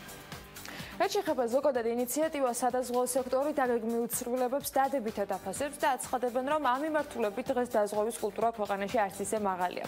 თუმცა ისიც უნდა აღინიშნოს, რომ ზოგიერთ შემთხვევაში მცირე მეწარმეებისათვის შესაბამისი დაზღვევის პაკეტი არც თავად სადაზღვევოებს აქვთ. მაგალითად, რთულდება ისეთი პროდუქციის დაზღვევა, როგორიც არის ოქრო, რადგან მისი აღებით სხვა სირთულეებთანაა დაკავშირებული. ძვირფასი ლითონების მოვაჭრეები და ზოგადად ძვირფასი ლითონით დაზღვევაში ცალკე გასატანია, ვინაიდან პრობლემა ის არის, რომ ამას სჭირდება მკაცრი აღრიცხვა და მკაცრი ბუღალტერია, შესაბამისად აქ თუ იქნება მკაცრი აღრიცხვა ამის იქნება პორტფელოს გულისხმობა, რომ ყველა დაასვევს და არ დაძვებს ამორჩევითა და ისინი მკაცრად აღრიცხავენ სადაზღვევო კომპანიის მიერ დაწესებული დადგენილი წესის მიხედვით, აქ რა თქმა უნდა შეიძლება ვისაუბროთ ამ ძვირფასი ლითონების დაზღვევაზე. მსხვილი ბიზნესები და მსხვილი საწარმოები, რომელიც ოპერირებენ საქართველოს ტერიტორიაზე, უფრო აპრობირებული აქვთ მათ დაზღვევა და რისკების მართვის მექანიზმად იყენებენ დაზღვევას, ხოლო წყვილ ბიზნესებს, როგორც ვთქვათ, მოვაჭრეები, მწვრილი მაღაზიები, იქ რა თქმა უნდა დაფარვა პენეტრაცია არის ძალიან დაბალი. ძალიან დაბალია დაზღვევის მოხმარება ქონების დაზღვევასაც შეეხება და მხოლოდ მაშინ ხმარობენ იდეაში, როდესაც ბანკში სასხს იღებენ და ეს არის ბანკისგან სავალდებულო. აი დღეს ესეთ სიტუაცია. ყველა მსხვილ ბიზნესს აქვს სადაზღვევო დაფარვა შეძენილი. მაგრამ ეს არ ეხება უამრავ საშუალო და წვრილ მეწარმეს, რადგან სადაზღვევო კულტურა აქ ჯერ კიდევ განვითარების დონეზეა. სადაზღვევო კომპანიები ვცდილობთ, რომ ხელმისაწვდომი პაკეტი შევთავაზოთ. ჩვენ მაგალითად აი ბავშვთა სამყაროში მომხდარი ხანძრის შემდეგ დავიწყეთ ეგრეთ წოდებული საინფორმაციო კამპანია. ღვინის ეროვნული სააგენტო კი უწყება, რომ 2017 წლის იანვარ-მაისში საქართველოდან მსოფლიოს 41 ქვეყანაში ექსპორტირებულია 24,750,000 ბოთლი ღვინო, რაც 64%-ით აღემატება გასული წლის ამავე პერიოდის მონაცემებს. საანგარიშო პერიოდში ექსპორტირებულია 55,520,000 ამერიკული დოლარის ღირებულების ღვინო, ეს 58%-ით მეტია ისევ გასული წლის ამავე პერიოდის მაჩვენებლებთან შედარებით. ღვინის ეროვნული სააგენტოს თავმჯდომარე გიორგი სამანიშვილი ცენტრი ამბობს, რომ ექსპორტის კუთხით 2017 წელი საკმაოდ პოზიტიურია.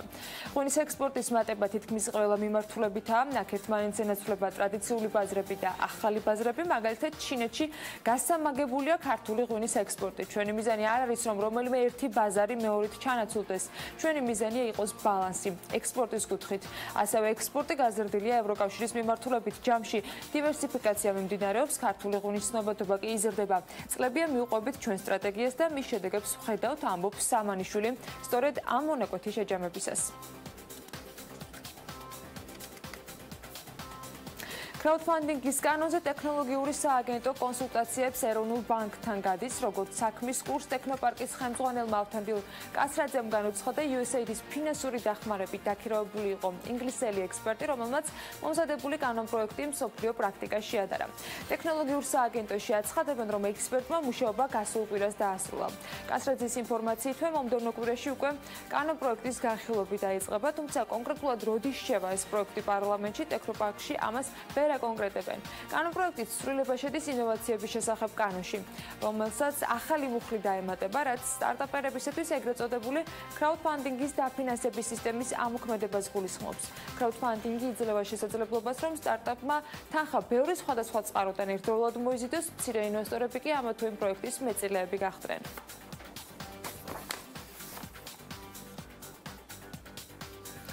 დიდრდება თუ ღარიბდება საქართველო, რა დროს ჭირდება ქვეყნის ეკონომიკის გასაორმაგებლად, რა გზით არის შესაძლებელი სიღარიბის მინიმუმამდე დაყვანა.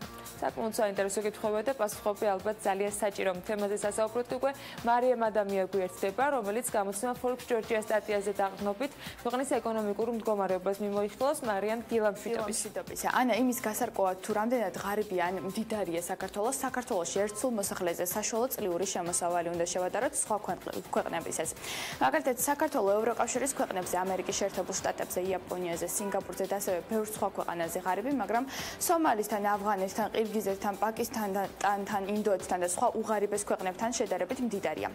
თუ გვინდა გავიგოთ ქვეყნის შიგნით ერთ სულ მოსახლეზე საშუალო შემოსავალი იზრდება თუ არა, რეალური შემოსავლის ცვლილება უნდა ვნახოთ, რომელსაც საქართველოში ზრდის ტენდენცია ახასიათებს. მარიამ, დილამშვიდობის. დილამშვიდობის, გიორგი. აქვე მაინც უნდა აღნიშნოთ, რომ საქართველოში ერთ სულ მოსახლეზე რეალური შემოსავლის და ჯერ კიდევ ნამდვილად არ ნიშნავს, რომ საქართველოს მდიდრდება. თემა დიდია, მაგრამ რას მიპასუხებდი ამ თემას? რა თქმა უნდა, არ ნიშნავს, რადგან როგორც აღნიშნეთ, ქვეყნის სიმდიდრე ან სიღარიბე სხვა ქვეყნებთან შედარებით განისაზღვრება, ხოლო სხვა ქვეყნებთან შედარებისას უნდა გამოვიყენოთ ერთ სულ მოსახლეზე მსყიდველობითი უნარის პარიტეტის მიხედვით დათვლილი მთლიანი შიდა პროდუქტი.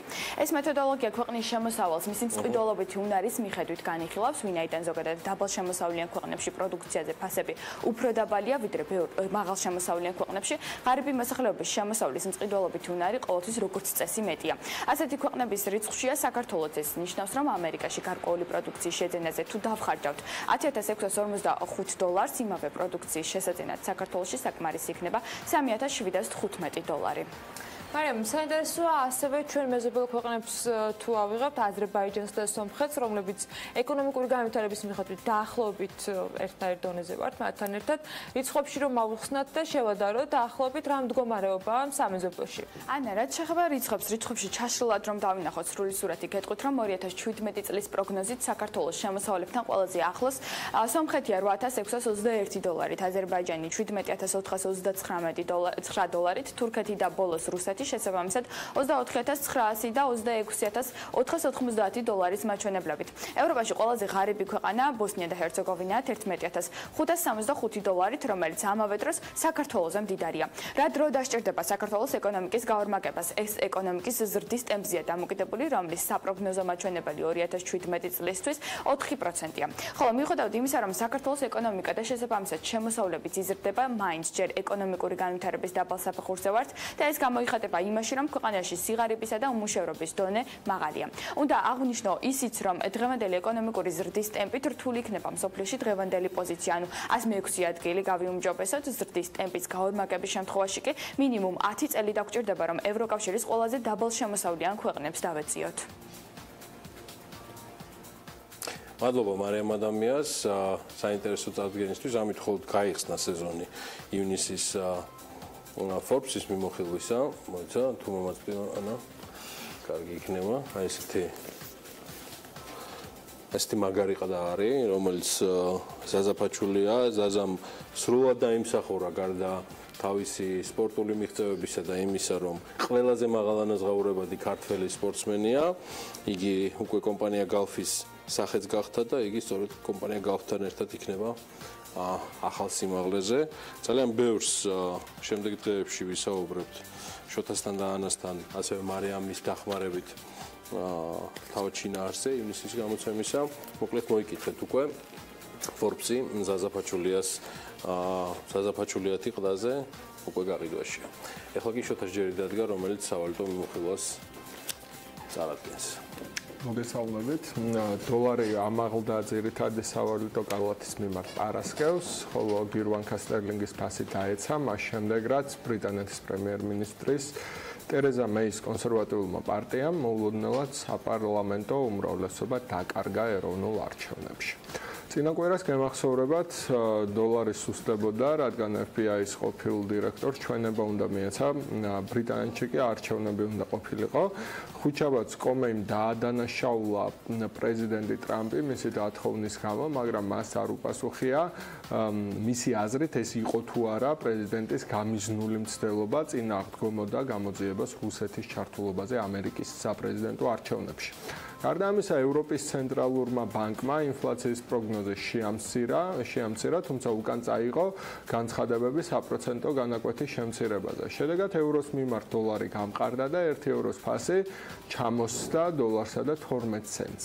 რაც შეეხება დიდ ბრიტანეთს, მას არჩევნების შოკმა გადაუარა და მოიმატა პოლიტიკურმა რისკებმა ბრეგზიტის მოლაპარაკებების წინ, რომელიც 19 ივნისს უნდა დაიწყოს, ანუ თითქმის ერთ კვირაში. ჩამოქცეულმა გირვანქა სტერლინგმა პატარა საყრდენი იპოვა გავრცელებულ ჭორში, რომლის მიხედვითაც მეი ცდილობს გაურიგდეს და კოალიციაში შევიდეს ჩრდილოეთ ირლანდიის დემოკრატიულ იუნიონისტთა პარტიასთან, რაც მას უმრავლესობას მოიტანდა. გაიაფებული გირვანქა სტერლინგის ფასი დოლარი და 27.9 ცენტია. დოლარის მოძლიერების ტრენდმა ოდნავ იენიც აზარალა, რომელიც პოლიტიკური ქარტეხილების პარალელურად მყარდებოდა, როგორც უსაფრთხო ვალუტა. ახლა 1 დოლარი 110 იენი ღირს. ბიტკოინი ისევ ზევით მიიწევს და დღეს უკვე 2927 დოლარი ღირს. უშინდელი დღე ასე დაიხურა, თორე უფრო მაღლაც იყო. წინ საინტერესო კვირაა და გაგაგებინებთ რა მოხდება. ველოდებით ბიტკოინის შესახებ ინფორმაციებს ამ არამხოლოდ ამ კვირის განმავლობაში მომავალშიც გავაგრძელებთ, თუმცა საინტერესო ამბებია. ბევრი სტატია წავიკითხე ბიტკოინზე და თურმე რეი კურცვილიას, ცნობილი ფუტუროლოგი Google-ის ერთ-ერთი ესეთი ფესვი, კიდე უორენ ბაფეტი ძალიან სკეპტიკურად არიან განწყობილები და გონიათ, რომ 2018 წელს დაეცემა ბიტკოინი. კურცველი ამბობს, რომ ესე იგი კი მომავლის ვალუტა იქნება ალგორითმზე დაფუძნებული, მაგრამ ბიტკოინის ალგორითმი არ არის ის ალგორითმი, რომელიც იქნება ეს მომავლის და უორენ ბაფეტი იძახის, რომ ფინანსური ბუშტია. ოკეი, და ბიტკოინზე საუბრობთ თუ ზოგადად კრიპტოვალუტებს ბიტკოინზე კონკრეტულად რა ხან ბიტკოინმა უკვე 3000-იან ბლოკჩეინ ტექნოლოგიას ყველა აქებს, მაგრამ ბიტკოინზე იძახიან, რომ ბაბლია რა, ანუ ძალიან სკეპტიკურად არიან და თან 2018-დან ფრთხილად იყავენ. 2018-დან ფრთხილად მანამდე ფული ვაკეთოთ, ხო? ეგ იყო bottom line, ეგრე გამოდის. მე შემოსავლებს გისურვებთ ყველას. ძალიან საინტერესო სტუმრები გველი, სულ რამდენიმე წუთში მას შემდეგ, რაც იმედი მაქვს, რომ Pirveli შემოსავლებით ზუსტად ისე შეირსება, როგორც ბოლო პერიოდში ბიტკოინში ინვესტირებული ადამიანების ჯიბეებიც გასქელდა. დავალოდოთ 2018 წელს, მანამდე ჩვენ საკმაოდ საინტერესო ფორმატებით და ამბებით ვიქნებით მთელი წელიც თქვენს წინაშე. ვართ Pirvelზე, გვისმენთ რადიო ჰერეთის და რადიო თბილისის საშუალებით. სულ რამდენიმე წუთით ჩემო ბატონო და შემოგვიერთებიან ჩვენი სტუმრები, ბატონი კოტე მარდალეიშვილი და ბესიკ სურგულაძე. მეგონი სწორად დავაარსე სტუმრები.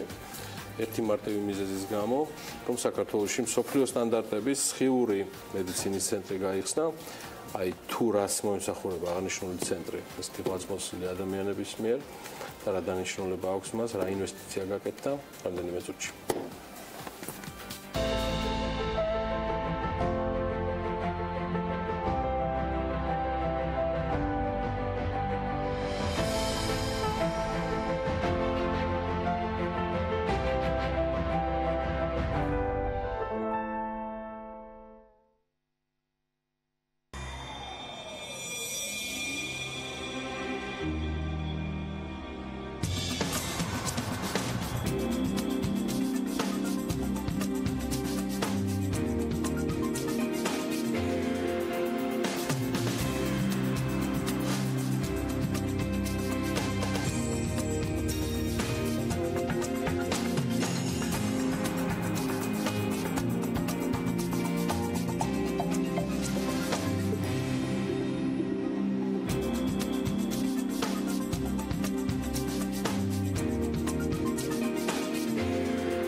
რეკლამის შემდეგ დაბრუნდით პირდაპირ ეთერში Pirveli-ზე გვიყვებით და გვისმენთ ჩვენი პარტნიორი რადიოების ჰერეთის და თბილისის საშუალებით. საქართველოში კი მსოფლიოში სტანდარტების სხივური მედიცინის ცენტრი გაიხსნა. სამედიცინო ცენტრი აღჭურვილია უახლესი ევროპული სტანდარტების რადიოთერაპიის და ბირთვული თერაპიის სამედიცინო აპარატურით და ამასთან ამ ცენტრში არსებული აპარატურა ადრეულ სტადიაზე იძლევა საშუალებას მოხდეს სიმსივნის დიაგნოსტიკა და შემდგომ უკვე მისი მკურნალობა.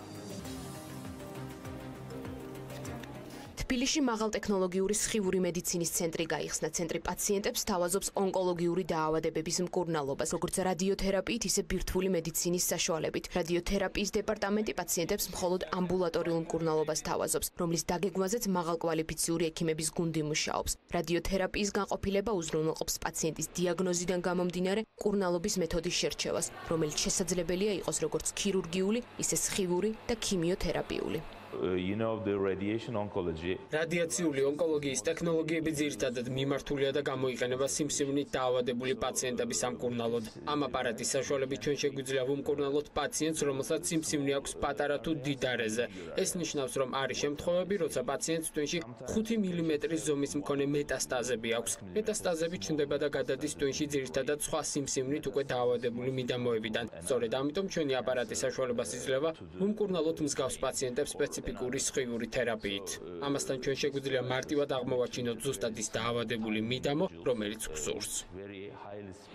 ექიმებთან ერთად პაციენტის მკურნალობის დაგეგმვაზე ფიზიკოსების გუნდიც მუშაობს. ისინი ყოველდღიურად მუშაობენ ისეთი მეთოდების მოძიებაზე, რომელიც მათ შეცდომების თავიდან არიდებას მაქსიმალურად უზრუნველყოფს. ისინი განმარტავენ, რომ მათი მიდგომა დაავადების მიმართ საშუალებას იძლევა ადრეულ სტადიაზე მოხდეს დაავადების ლოკალიზება და შემდგომ უკვე მისი მკურნალობა. მკურნალობის დაწყებამდე ჩვენ გვჭირდება წინასწარ შევაგროვოთ მრავალი ინფორმაცია, რათა შევქმნათ მკურნალობის საერთო გეგმა. ამისთვის ჩვენ ვიყენებთ საუკეთესო ტექნოლოგიებს. მთლიანი ინფორმაციის შეგროვება სჭირდება დაახლოებით 3 თვე. რის შემდეგაც იქმნება სხივური მოდელები. როგორც კი შევადგენთ მკურნალობის გეგმას, ითვლება ყოველი დოზა დეტალურად. ძირითადად ალგორითმულად ითვლება ყოველი შემდგომი 5 ნაბიჯი, ხოლო ჩვენ ვთვლით ყოველ შემდეგ 10 ნაბიჯს, რაც ნიშნავს, რომ ითვლება და ყურადღება ექცევა ყველანაირ შესაძლო შეცდომას.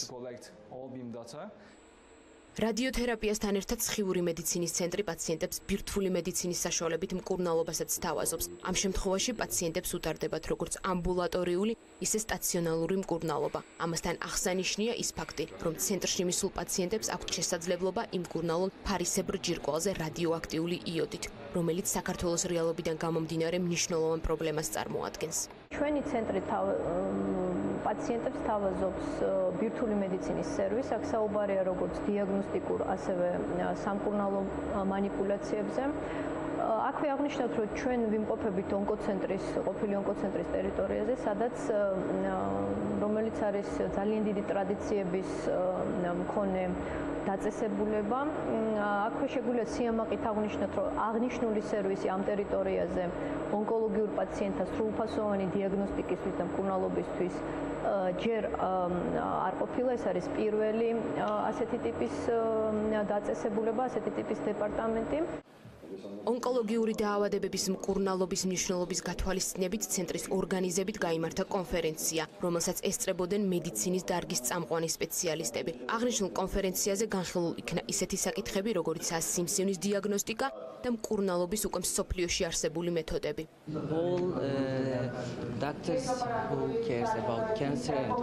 ეს შეხვედრა ჩვენთვის ძალიან მნიშვნელოვანია, იმიტომ რომ ყველა ფიზიკოსი და ექიმი, რომელიც მუშაობს პაციენტებთან სიმსივნეზე, უნდა იცოდეს რა ტექნოლოგიებს იყენებს, როდესაც პაციენტს კურნავს. მსგავსი კონფერენციები გვეხმარება, რომ გავუზიაროთ ერთმანეთს საერთაშორისო მიღწევები და მკურნალობის მეთოდები სამედიცინო სფეროში. ეს კონფერენცია პირველია, როცა ელექტრომხარს უჭერს და მომავალში სითანამშრომლებს სპიკერების მეშვეობით ადგილობრივ კომპანიასთან და გაუზიარებს მას ინფორმაციას ახალ ტექნოლოგიებთან დაკავშირებით.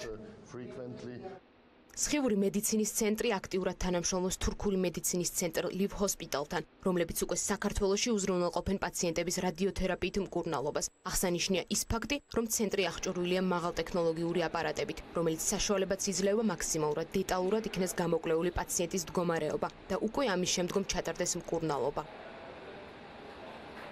ეს თემა, რომთან დაკავშირებითაც ალბათ ბევრი მაყურებელია დაინტერესებული, თუმცა საკითხი, რომელთან დაკავშირებასაც არავინ ისურვებდა, ამის მიუხედავად მაინც საჭირო არის მე უკვე ვარ დაკავშირებული იმ რადიოაქტიურ იოდთან ფარისებრი ჯირკვალის. კარგი, ესე იგი შოთა შენ უშუალოდ მიიღებ ინფორმაციას ჩვენს ყურებსაგან კონსტანტინე მარდალეიშვილს, სამედიცინო ინსტიტუტის ონკოლოგიის განყოფილების განკვეთა პროფესორს და ბესიკ სურგულაძეს, სხივური მედიცინის ცენტრის დირექტორს და ასევე პროფესორს მასწავლებლად საქმიანობაში. მადლობა იმისთვის, რომ მობრძანდით.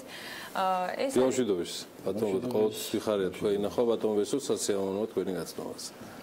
რა მოხდა ჯამში, ანუ სანამ სიუჟეტის თემას დაუბრუნდებით, იმიტომ რომ სტუმრიანობას დიდი იყო მრავალი ქვეყნიდან, საკმაოდ საინტერესო რესპონდენტები წარდგნენ ჩვენს წინაშე. აზრიც არ აქვს ჩამოთვლას გეოგრაფიას, იმდენად ფართო იყო და ყოვლის მომცველი. შესავალი რაც გააკეთა რეალურად ანამ, არის ძალიან მნიშვნელოვანი, რომელსაც ახლა კიდევ ერთხელ გაიგებს ჩვენი მაყურებელი და რადიომსმენელი. გარდა იმისა, რომ ცენტრი გაიხსნა რეალურად სხიური მედიცინისა და ის გიახჭურულია სუპერ და ულტრა თანამედროვე აპარატურით, საუბარია, რომ ეს აპარატურა იძლევა საშუალებას არათუ დიაგნოსტიკა მოხდეს ადრეულ ეტაპზევე, არამედ ეგრევე უკვე დაექვემდებაროს პუნაობას. ბატონ კოტე, გისმენთ. საინტერესო სამყაროში ვართ დღესდღეობით მოქცეულები, ყოველდღიურად იზრდება ტექნიკური საშუალებებით, ამ ტექნიკურ პროგრესმა განავითარა ის, რომ სულ ახალი და ახალი აპარატურა შემოდის სამედიცინო სფეროში. აი ჩვენ ანუ მანდაც საოცარი სისწრაფით იცვლება, ხო? საოცარი სისწრაფით. ბოლო 5 წლის განმავლობაში რევოლუცია მოხდა სწორედ ამ აპარატურის. დღეს უკვე ისე არის, რომ შესაძლებელია დაჭირდეს ერთი ადამიანი მკურნალობისათვის, იმისათვის რომ შევა ინფორმაცია კომპიუტერში, მეორე ეს გადაცემს სხიურ თერაპიის აპარატურას და უკვე მოხდება ზუსტი დასხივება იმისათვის რომ განადგურდეს მაქსიმალურად სიმსივნური ოჯახი. მაგრამ მე ამაზე არ შევჩერდები. საკითხი დგას ესე, რატო გაიხსნეს დაწესებული? გაიხსნა იმიტომ რომ ყოველწლიურად იზრდება ონკოლოგიური პაციენტთა რიცხვი. გაიხსნა იმისათვის რომ ყოველწლიურად იზრდება სხივური თერაპიით დამკურნალი პაციენტთა გადარჩენილი პაციენტთა რიცხვი.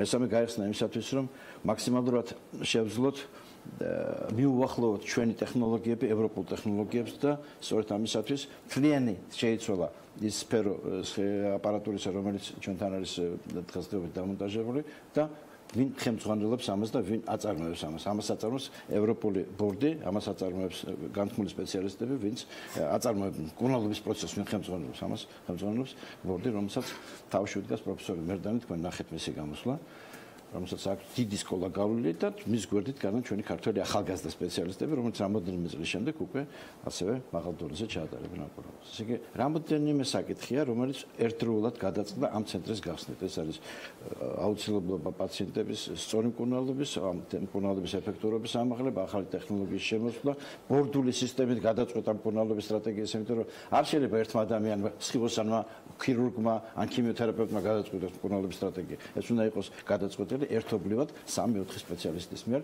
და აუცილებლად უნდა იყოს ჩართული სპეციალისტი, ვინც იცის მორფოლოგიას სიმსივნის, ვინც განაპირობებს იმის ინფორმაციას, რომ როგორ დაემორჩილება ეს სიმსივნე იმ სხიურ თერაპიას, რომელიც დაგეგმილია.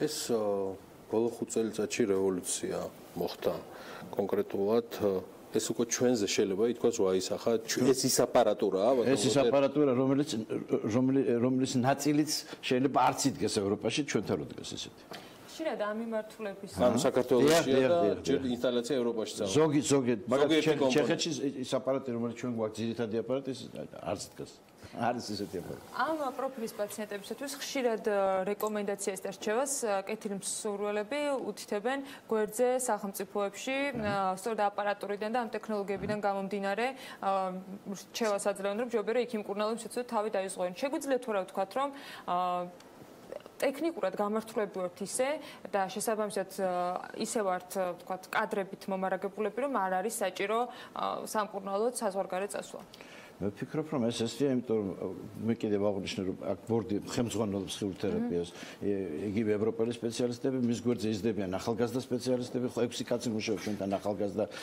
სხიუსნები რომლებიც დგანან გვერდზე წამყვან სპეციალისტების გვერდზე და ან ჩვენ თანაბრად ტექნოლოგიურ განვითარებასთან და არა ვთქვათ ორი ნაბიჯით უკან ან რაღაცა ორი საკითხი დგას აქ ახალი ტექნოლოგიის მომზადება პირველი და მეორე კადრების აღსტა ამ ორი ტანდემის გარეშე პროგრესი არ იქნება.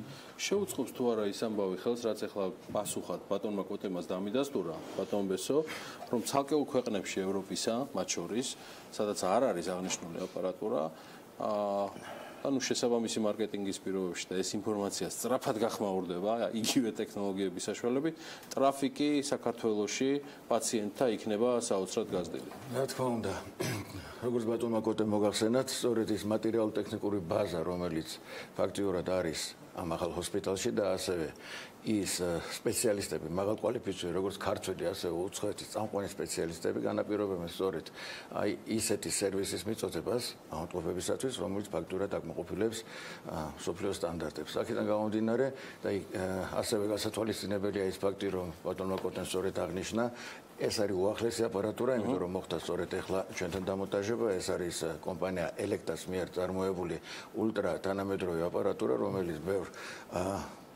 ჩვენი მოსაზღვრე და ასევე ევროპის ქვეყნებში შეიძლება არ იყოს, მე ვიძახი ეს უახლესი აპარატურა დამონტაჟებული და ინსტალირებული, აქედან გამომდინარე ეს რა თქმა უნდა შეუწყობს ხელს სამედიცინო ტურიზმის განვითარებას. ავტომობილები ფაქტურად ჩვენ უკვე ვღებულობთ მსგავს ავტომობილებს ჩვენი მოსაზღვრე ქვეყნებიდან და მუშაობთ ამ მიმართულებით გავაძლიეროთ ჩვენი. აი რამდენი პროცენტიანი არის ალბათობა განკურნების ან წარუმატებლობის თუ გვაქვს ამ აპარატურიდან გამომდინარე უკვე ის კვლევები და შედეგები, რომელიც გვაძლევს პრევენცია და დიაგნოსტიკა ერთად ეს არის წარმოების პასუხში მე მინდა გითხრათ რომ ეს მნიშვნელოვნად დამოკიდებულია მრავალ ფაქტორს. პირველი მორფოლოგიაზე, სიმსივნის, მეორე ლოკალიზაციაზე, მესამე სიმსივნის გავრცელებაზე, მეოთხე პაციენტის ზოგად მდგომარეობაზე. მაგრამ მიუხედავად ამისა, რომ ავიღოთ სტადიურობის მიხედვით, სადღაც განკურნების საერთო მაჩვენებელი 95%-მდე არის პირველ, მეორე და მესამე სტადიებში. ერთლიანად რო ავიღოთ. ფასის თვალსაზრისით კონკურენტული უპირატესობა გვაქვს იგივე ევროპის ქვეყნებთან, იმიტომ რომ სამედიცინო ტურიზმი ძალიან მზარდი და გამოუყენებელი სფეროა საქართველოს. იგივე ჩეხეთი რო ახსენეთ, იქ სამედიცინო ტურიზმი დენტისტრი ან კბილის გასაკეთებლად ჩადიან მაგალითად იმაში რა ქვია ჩეხეთში და არის ბელგიაში არის კიდე კარგად გაკეთებული ეს მაგალითად ონკოლოგიური პაციენტები ქართველები ხშირად მიდიოდნენ თურქეთში ან თუ რთული შემთხვევა იყო მიდიოდნენ გერმანიაში. ორი რამ მაინტერესებს, ერთი ფასი თუ არის მიმზიდველი უცხოელი ტურისტის სამედიცინო ტურიზმის თვალსაზრისით და მეორე ამ ტექნოლოგიების განერგვის შემდეგ გვაქვს თუ არა საჭიროება, რომ ისევ წავიდეთ სიტყვაზე გერმანიაში თუ იქ პრინციპულად სხვა ტიპის ონკოლოგიური პაციენტებისაც ოპერაცია ჭირდება და ასე შემდეგ. რა ჩავანაცვლეთ, რა პრობლემური ნაწილი ჩავანაცვლეთ ამით. ანუ სუბთად კონკურენტული უპირატესობის თვალსაზრისით რო განვიხილოთ უცხოეთთან. ფასის და ტექნოლოგიის. კი, მოგახსენებთ ფაქტიურად ეს პრობლემა ქართველი პაციენტებისთვის ჩაითვალოს არის გადაჭრილი, იქიდან გამომდინარე რომ გადაჭრილი, იმიტომ რომ ფაქტიურად აქ ითქვა უკვე იმის შესახებ, რომ ტექნიკა არის უმაღლესი ხარისხის, სპეციალისტები არიან სოფლიოში უმაღლესი ხარისხის, წამყვანი სპეციალისტები, აქედან გამომდინარე სერვისიც არის სოფლიო სტანდარტების დონეზე. რაც შეეხება ფასს, ფაქტიურად ეს ფასი სოფლიოს წამყვან კლინიკებთან შედარებით არის თითქმის განახევრებული 50% უფრო ნაკლები შეიძლება ზოგიერთ. ანუ ამას ტრანსპორტირება საცხოვრების ხარჯი და ტრანსპორტირების ჩათვლით, ცხოვრების და სხვა ესე ვთქვათ უზრუნველყოფის ჩათვლით ერთად რო ავიღოთ კურნალობის ფასთან ჯამში იქნება გაცილებით უფრო დაბალი 50% შეიძლება ზოგიერთ შემთხვევაში უფრო დაბალი, აქედან გამომდინარე სწორედ ეს ხელსაყრელ ამის იმისთვის რომ განვითარდეს სამედიცინო ტურიზმი ამ მიმართულებით საქართველოში. კიდევ ერთი მნიშვნელოვანი ფაქტორი აქ მარტო ონკოლოგიაზე ვისაუბრეთ, მე მოვისმინე კიდევ არის ისეთ მიმართულება, რომელსაც ბევრი თბილისელი და ქართველი ამ გარემოს დანაგვიანების სხვადასხვა ფაქტორების გამო განიცდის, ეს არის იოდის ნაკლებობა, რაც გამოიხატება ჩიყვის ან ჰიპოთირეოზის პრობლემებში შემდგომში. ამ მიმართულებით რა ხდება ეს სხივური იოდი გავიგე სიუჟეტში. შეგვიძლია ცოტა მეტი ვთქვათ ამაზე. მე შემიძლია ერთი რამ გითხრათ, რომ დღეს სამწუხაროდ საქართველოში საკმაოდ დიდია ონკოლოგიური პაციენტთა გამოვლენა ფარისებრი ჯიპის პათოლოგიის მქონე, ფარისებრი ჯიპის სიმსივნების მქონე პაციენტთა გამოვლენა. დღეს ქალებში, ქალთა სქესის წარმოადგენებში სარძევი ჯირკვლის შემდეგ მეორე ადგილზე გადმოვიდა ფარისებრი ჯირკვლის კიბე. ეს ალბათ ვფიქრობ ჯერ კიდევ ჩერნობილის კატასტროფის შედეგები უნდა მოვიმკოთ, იმიტომ რომ მეოთხე სახელმწიფო ვიყავით, რომელიც რადიაციულად ყველაზე მეტად დაბინძურდა საქართველოს. მეორე ის რომ მაღალმთიან ზონებში ცხოვრობთ და იოდის დეფიციტი. ყოველივე ეს განაპირობებს იმას, რომ იქმნება ფარისებრი ჯიშის დაავადების განვითარების მაღალი რისკი ამ ზონებში. მაგრამ აი ამ ქრონიკულად მიმდინარე ანთებითი პროცესების ფონზე მე ვითარდება ავთვისებიანი სიმსივნე. აქედან გამომდინარე პროფილაქტიკა იმისი რომ მოვახდინოთ პრევენცია მოვახდინოთ იმისი რომ შევამციროთ ონკოლოგია, პათოლოგია, ფარისებრი ჯიშის ორი საკითხი გადასაჭრელი. პირველი იოდიზაციის საკითხი და წყლის ბუნებრივი რესურსების გამოკვლევა წესიერად და მეორე იმისათვის რომ ეს შევამციროთ უნდა იყოს პროფილაქტიკური გასინჯები აუცილებელი უფასო სახელმწიფოს მიერ დაფინანსებული იმისათვის რომ ჩვენ შევძლოთ დროულად გამოვიოლინოთ ის დაავადებები რომელიც პოტენციურად შეიძლება გადავიდეს ავთვისებიან სიმსივნეში. კონკრეტულად თქვენ ცენტრს ანუ უკვე იმათმა შეუძლიათ მიმართონ ვისაც აქვს სიტყვაზე აი TSH-ის ცუდი ანალიზი ამოვიდა, უკვე ამ ეტაპიდან მოდის თქვენთან, თუ უკვე როცა დადგება პრობლემა და უკვე საჭიროა რაღაცა სიტუაცია არის ესეთი, საკმაოდ მრავალი ყავს ჩვენს გარშემო მრავალი ენდოკრინოლოგები, რომლებიც კარგად ცნობენ ენდოკრინულ პათოლოგიებს, ასე ვთქვათ, დინამიური დაკვირვების კონტროლი კარგი აქვს და პლუს ამას საკმაოდ კვალიფიცირებულები არიან იმის გამო რომ მათ კაი სკოლები აქვთ გავლილი სხვადასხვა დაწესებულებაში, მაგრამ ერთია რომ დიფერენცირება კვანტუმური წარმონაქმნის არსებობის შემთხვევაში ციტოლოგიის გარეშე თქმა რომ ეს კეთილთვისებიანი და არათვისებიანი შეუძლებელი აუცილებელია გამოვიყენოთ დიაგნოსტიკისათვის ის მეთოდი რომელიც ობიექტურად მოგცემს ინფორმაციას დაავადების არსებობის შესახებ. შეიძლება 10 წელი არსებობდეს, 20 წელი არსებობდეს კვანტუმური ჩანართი ფარისებრი ჯიშში, მაგრამ არ იყოს ონკოლოგიური პათოლოგია. მაგრამ შესაძლებელია 2 წელიწადი არსებობდეს და უკვე იყოს ავთვისებიანი სიმსივნე, თან აგრესიული სხვადასხვა ფორმები იქ. აქედან გამომდინარე აუცილებელია წელიწადში ერთხელ ქალბატონებმა სარძივე ჯირკვალთან, საკვერცხებთან და გინეკოლოგიურ პათოლოგიასთან ერთად შეისწავლონ ფარისებრი ჯირკვის ფუნქციური მდგომარეობა, იმიტომ რომ ყველა თავი და თავი არის ფარისებრი ჯირკვალი. ჯერ იწყება დაავადება ფარისებრი ჯირკვის, შემდეგ გადადის პრობლემები იხსნება სარძივე ჯირკვალში და შემდეგ ჩამოდის დაბლა გინეკოლოგიურ პათოლოგიასთან. კოტე მარდალეიშვილი, ავიც მასთან უსასრულოდ შეიძლება საუბარი და მე მოხარული ვარ რომ საქმიანი თვალსაზრისითაც შედგა ეს საუბარი. გარდა იმისა, რომ მისი სახელობის ძალიან მნიშვნელოვანი ცენტრი ფუნქციონირებს საქართველოში, როგორც წარმოადგენთ კიდევაც სამედიცინო ინსტიტუტის ონკოლოგიის განყოფილების გამგე და პროფესორი გახლავთ და ბესო სურგულაძესთან ერთად, რომელიც სხივური მედიცინის ცენტრის დირექტორია, ასევე პროფესორი, მათ ძალიან მნიშვნელოვან თემას მისცეს დასაბამი, რომელიც ფაქტიურად ქართველი პაციენტებისთვის და საქართველოში ჩამოსული პაციენტებისთვის პრობლემას საკმაოდ სერიოზულად გადაჭრის. თქვენ ამ ინტერვიუს როგორც ბეჭდური, ასევე ვიდეო ვერსიის ნახვის საშუალება სულ რამდენიმე საათში გექნებათ BM.GZ-ზე დაწუნებული ვარ. საკმაოდ საინტერესო ინტერვიუ შედგა და მადლობელი ვარ სტუმრობისთვის. თქვენ დიდი მადლობა. მადლობა დიდი. მოპატეჟებისთვის.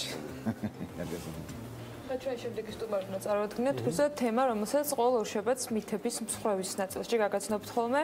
ესა თუ ის პიროვნებები თუ მედია საშუალებები საქართველოს ევროინტეგრაციას და ასოცირების ხელშეკრულებას მიგრანტების მიღების ვალდებულებებთან და ტერორიზმის საფრთხესთან აიგივებენ და რეგულარულად აპერირებენ ამ საკითხზე. აღმოსავლეთ-დასავლეთ მართვის ინსტიტუტის XS-ის პროექტის ფარგლებში მედიის განვითარების ფონდის და საქმიანი დილის ერთობლივ სიუჟეტით დღეს სწორედ ამ მითის შესახებ მოგიყვებით და დავამსხვრევთ მას, როგორი ამგვარი ინფორმაციის გავრცელების პერსპექტივა საქართველოში და საქართველოს ფარგლებს გარეთ ნახოთ ელენე ჩომახიძის, გიორგი დვალის, გურამ ხუდაძისა და ლადო ცხადაიას სიუჟეტი.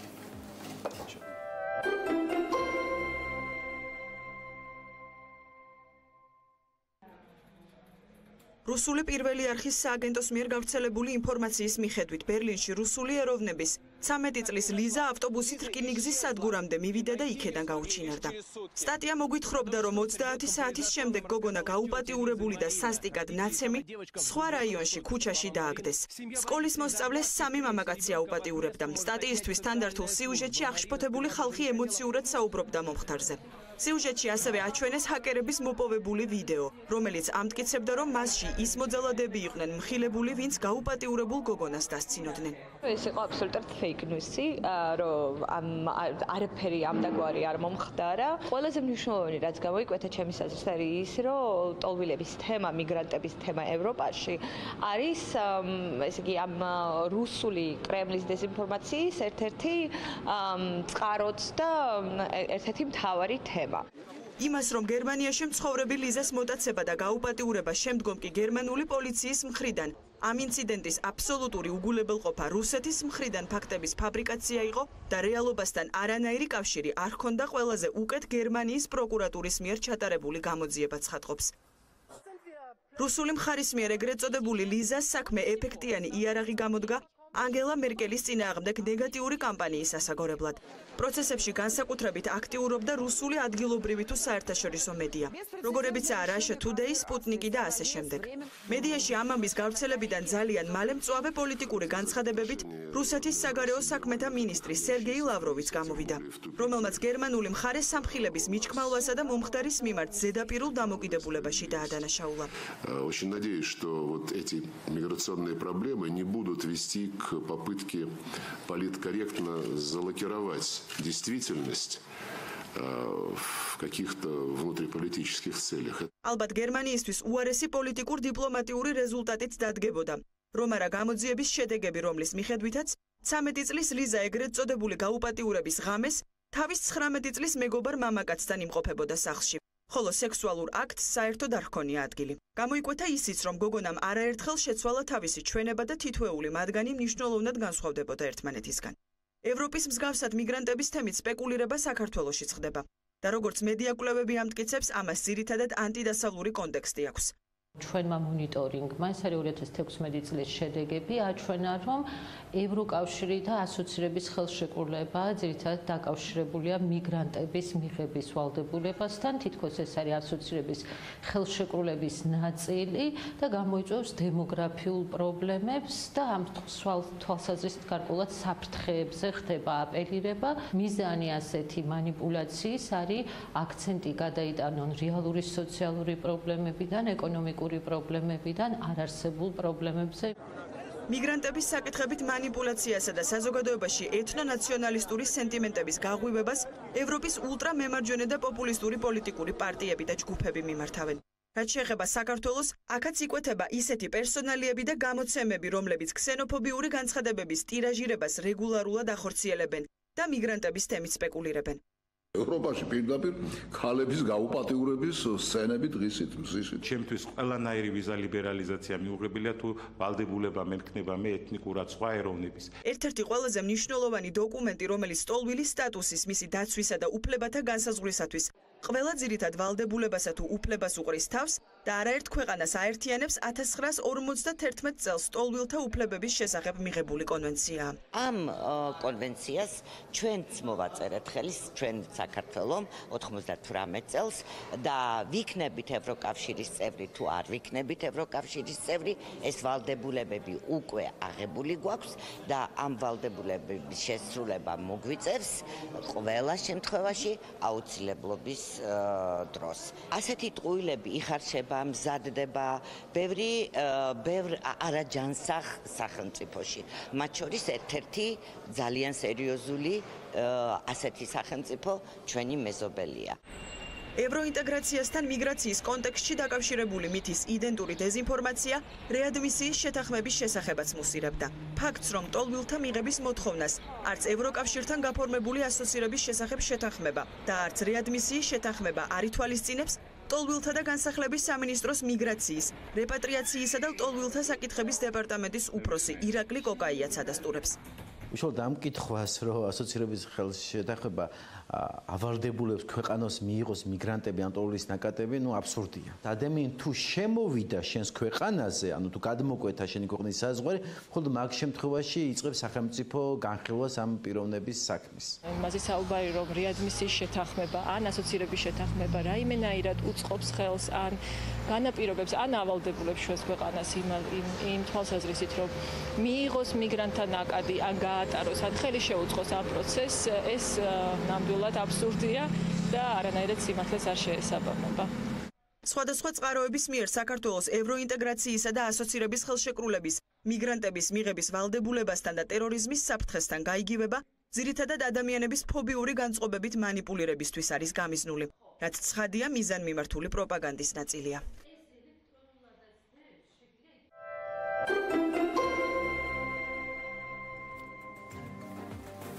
მადლობა ელენეს საინტერესო სიუჟეტისათვის. კიდევ საინტერესო მიმართულებაზე უნდა გავაგრძელოთ საუბარი, თუმცა ნარატივი უცვლელი რჩება. დღეს მედიის განვითარების ფონდს კრემლის გავლენის ინდექსის პრეზენტაცია აქვს, იქამდე საქმიანი დილას აქვს. პატარა ექსკლუზივი. წარმოგიდგენთ ამ პრეზენტაციიდან რამდენიმე ნაწილი და მას პინძლობთ თამარ კინწურაშვილის მედიის განვითარების ფონდის თავმჯდომარეს და ნინო რობაქიძის საერთაშორისო გამჭვირვალობა საქართველოს პროგრამების მენეჯერს. მოგესალმებით კიდევ ერთხელ. მადლობა ამისთვის, რომ ხართ დილა ჩვენთან ერთად. პრინციპში დაახლოებით არა იგივე ნარატივის გაგრძელება არის, რომელიც უკავშირდება სწორედ ამ პროპაგანდისტულ გამოვლენებებს მედიაში და ეს არ ეხება მხოლოდ საქართველოს. თუმცა ქართულ მაგალითზე დღეს საინტერესო კვლევის პრეზენტაციას ვნახავთ. რა ტენდენციები გვაქვს და რა გავლენები აქვს ამ ყველაფერს, რა შეგვიძლია რომ წინასწარ უთხრათ ჩვენს მაყურებელს. მოგესალმებით, ჯერ ვიტყვი მოკლედ თვითონ კვლევის იდეის შესახებ. ეს კვლევა არ ეხება მხოლოდ მედიას, ეს იყო უკრაინული ორგანიზაცია დეტექტორ მედიას ინიციატივა, რომელიც მიზნად ისახავს გაზომოს ინდექსის მეშვეობით პოლიტიკური გავლენა, ანუ გავლენა რუსული ფედერაციის, რამდენად შეღწევადია ეს გავლენა და მეორე მხრივ როგორ ხდება რეაგირება და აქ სამი განზომილება გვაქვს, როგორც პოლიტიკური განზომილება, რომელშიც შედიან პოლიტიკური აქტორები და ინსტიტუტები, ასევე მედია და სამოქალაქო საზოგადოება, რომელშიც არასამთავრობოების გარდა რელიგიური ორგანიზაციებიც შედიან.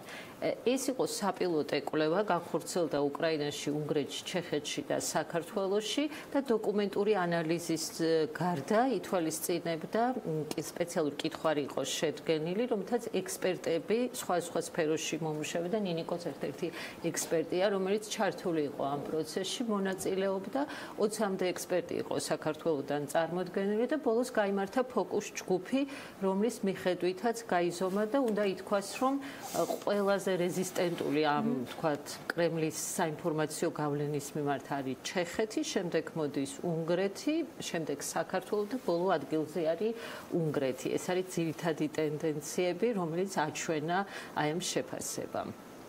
ჩეხეთის ლიდერობა ცოტა უცნაური. არა, ჩეხეთი ყველაზე, ანუ უწევს, არა, ყველაზე მოწყვეტი უნგრეთია, ყველაზე მეტად რეზისტენტულია ჩეხეთი. რეზისტენტულია ჩეხეთი, ანუ ყველაზე ნაკლები არის იქ გავლენა და საკმაოდ ეფექტიანი მექანიზმი არის თვითონ ინსტიტუციონალური, რომელიც რეაგირების ნაწილში ეფექტიანად რეაგირებს, თუმცა იქაც არის გარკვეულწილად უფრო მეტის. რა ტიპის რეაგირებაზეა საუბარი? ეს არის რაღაცნაირი სიტყვაზე სიძულვილის ენის აკრძალვა, რომელსაც ხშირად იყენებს ეს, ანუ როგორ შეიძლება ისე ვიპოვოთ ბალანსი, რომ ერთის მხრივ დავიცვათ მოსახლეობის ცნობიერება აშკარად პროპაგანდისტული ასე ვთქვათ მანქანისგან და მეორე არ შევეხოთ გამოხატვის თავისუფლებას. იცით რა, ეს არ არის მხოლოდ გამოხატვის თავისუფლების სფერო, იმიტომ რომ პროპაგანდა არის ჰიბრიდული ომის ნაწილი. ამიტომ ინფორმაციული უსაფრთხოების დაცვა შეუძლია პირველ რიგში სახელმწიფო ინსტიტუტებს და ამ თვალსაზრისით როგორ, აი კონკრეტულად რა მექანიზმი, აი fake news-ის წინააღმდეგ სახელმწიფომ რა უნდა გააკეთოს? fake news არ არის აქ ლაპარაკი, აქ არის საუბარი ორგანიზებულ დეზინფორმაციაზე, დიდი თანხების შემოდინებაზე, გამჭვირვალეობაზე, იგივე მედია საშუალებების, რომელზეც ნიკოს მეტი შეუძლია თქვას, იმიტომ რომ ეს ყველაფერი კომპლექსურად ქმნის, ანუ კიბერშეტევებს და ასე შემდეგ. ჩვენმა ხელისუფლებამაც ცოტა გვიან, მაგრამ 2017 წელს აღიარა რუსული პროპაგანდა თავის სტრატეგიულ დოკუმენტებში, როგორც საფრთხე, მაგრამ ამას უნდა მოყვეს შესაბამისი ქმედებები. იგივე დეზინფორმაციაზე რეაგირება, მაგრამ პრობლემა არის, როდესაც ხშირად იგივე ენით საუბრობენ ხელისუფლების ცალკეული წარმომადგენლები. ეს ქმნის პრობლემას და რა ის რომ თქვათ რაღაცა დოკუმენტში არის, ანუ კომპლექსური მიდგომა ჭირდება და ყველა აქტორის მონაწილეობა. მათ შორის არასამთავრობო ორგანიზაციებთან თანამშრომლობა და ჩეხეთიც ამ თვალსაზრისით. უფრო ეს მოდელია, რომ მედია გამჭვირვალობა, რაც აუცილებლად მინდა გკითხოთ და მიუყვებით ფულის კვალს, ხო, საიდან აქ ამ მედია შემოსავალი, სიტყვაზე ინტერესი თუ აქ ფინანსური, რომ რაღაცა არა ცუდად მოიქცეს, არა პატიოსნად მოიქცეს. ეს არის მოდელი მოქმედების. ცოტა მედია სუბიექტებზე და ანუ უფრო მეტად წყარ რომელი თქვა საშუალებები არის ამ შემთხვევაში. 2012 წლის მერე განსაკუთრებით აქტიური გახდა ის ქსელი, რომელზეც ჩვენ ახლა ვლაპარაკობთ საქართველოში. და თამუნას მინდა დავეთ, ან ხომ ეს არ არის მხოლოდ მედია ორგანიზაციების ქსელი, ეგრეთ წოდებული მედია ორგანიზაციები, რომლებსაც ჩვენ პროპაგანდის პლატფორმებს ვეძახით. ეს არ არის მხოლოდ მედია ორგანიზაციების ქსელი, ეს ქსელი შედგება პოლიტიკური პარტიებისგან, პოლიტიკური აქტორებისგან, არასამთავრობო ორგანიზაციებისგან, ეგრეთ წოდებული არასამთავრობო ორგანიზაციებისგან, სხვადასხვა ფონდებისგან, რომლებიც მუშაობენ როგორც საქართველოში, ასევე საქართველოს საზღვრებს გარეთ, მათ შორის რუსეთში, აღმოსავლეთ ევროპაში და ასე შემდეგ. ეს არის ძალიან კარგად ორგანიზებული, გამართული ქსელი, რომელიც მუშაობს ერთმანეთთან შეთანხმებულად, მათი ყველა ესე ვთქვათ, რგოლი არის ერთი დიდი სისტემის ნაწილი და რა თქმა უნდა, ამ სისტემის უკან დგას ძალიან მნიშვნელოვანი ფინანსური ნაკადები, რომელთა კონტროლი სამწუხაროდ დღეს არასამთავრობო სექტორს არ შეუძლია ჩვენი შეზღუდული მანდატიდან გამომდინარე და სწორედ აქ არის სახელმწიფოს და სახელმწიფოს უსაფრთხოების სტრუქტურების როლი სხვადასხვა ევროპულ ქვეყნებში, მათ შორის საქართველოშიც, რომ მათ მოახდინონ ერთი მხრივ იდენტიფიცირება, რაშიც არასამთავრობო სექტორიც ვეხმარებით ხელისუფლებას პრობლემის იდენტიფიცირებაში, მაგრამ უკვე პრობლემაზე სამართლებრივი რეაგირება მთლიანად რჩება სახელმწიფოს იურისდიქციაში. არა, არავითარ შემთხვევაში არ გამორჩება, რაც შეეხება მედია სუბიექტებს. ანუ ეს ეგრეთ წოდებული მედიები, რომლებიც ჩართული არიან რუსული პროპაგანდის ესე ვთქვათ, კამპანიურ ტალღაში გამოირჩევიან იმით, რომ ძალიან ხშირად იცვლიან სახელებს. ანუ მათი იდენტიფიცირება ხშირად ძალიან რთულდება. მას შემდეგ რაც მედია ბრენდებიც, რომლებიც ერთი კი ბატონო, არის ესეთი მედია ბრენდებიც ტრადიციულ მედიაში მაგალითად, მაგრამ ონლაინ მედიაში, სადაც როგორ ხდება, ესეთი ტალღურად არის, ანუ ხდება იდენტიფიცირება, დაერქმევა მას პროპაგანდისტური მედიის სახელი და შემდეგ ხდება ბრენდინგი, ესე ვთქვათ, და ეს არის ერთგვარი მარტივი ხერხი შეცდომაში შეყვანის ადამიანების. თუმცა მინდა დაგესვა ძალიან ცოტა დრო დარჩა და კონკრეტულად რა რეკომენდაციები არის სახელმწიფოს მიმართ? ანუ ეს ზოგადად ვიცით რომ პრობლემაა, მაგრამ პრობლემა არის ამავდროულად დროს ქმედითი მექანიზმების მოძებნა, იმიტომ რომ ან თუ სიტყვაზე fake news დაუპირისპირდებით, ან ინტერნეტ ტროლს საკანონმდებლო დონეზე ვერ დაუპირისპირდებით, გამოხატვის თავისუფლებას ვეხებით. მეორეს მხრივ, ხო, აი ძნელია, ასე ვთქვათ, მედიის კონტროლი ძალიან საშიში თემაა. მაგრამ მედია ასრულებს მთავარ როლს აი ამ ცუდ რაღაცაში, რაც ხდება. კონკრეტული რეკომენდაციები რა არის, რა შეიძლება, რა იქნება ხელისუფლების მთავრობის მხრიდან უпростоრად პრევენციის მეთოდები. ერთი ორს მეც ვიტყვი და მე თამუნა ალბათ უფრო მეც იტყვის, იმიტომ რომ კრემლის ინდექსის კვლევაც აჩვენებს ძალიან ბევრ პრობლემას, რასაც მთავრობამ უნდა იმუშაოს. მთავარი ჩემი აზრით აქ არის ის, რომ მოხდეს პრობლემის იდენტიფიცირება ხელისუფლების მხრიდან, სწორად შეფასება პრობლემის და შემდეგ სწორედ რაც ვთქვით, იმ ფინანსური და პოლიტიკური გავლენების და ნაკადების აღმოჩენა და შესწავლა, რაც დღეს ამ სისტემაში არსებობს და რაც რისი შესწავლაც და აღმოფხვრაც დღევანდელი კანონმდებლობითაც შეუძლია საქართველოს ხელისუფლებას ყოველგვარი მედიის კონტროლის გარეშე, რადგან თუ ამ მედია საშუალებებს ეგრეთ წოდებულს, ამ ქსელს გადაუკეტავთ ჩვენ არალეგალური ფინანსურ წყაროებს, ძალიან დიდი ალბათობით მათი არსებობა შეუძლებელი გახდება.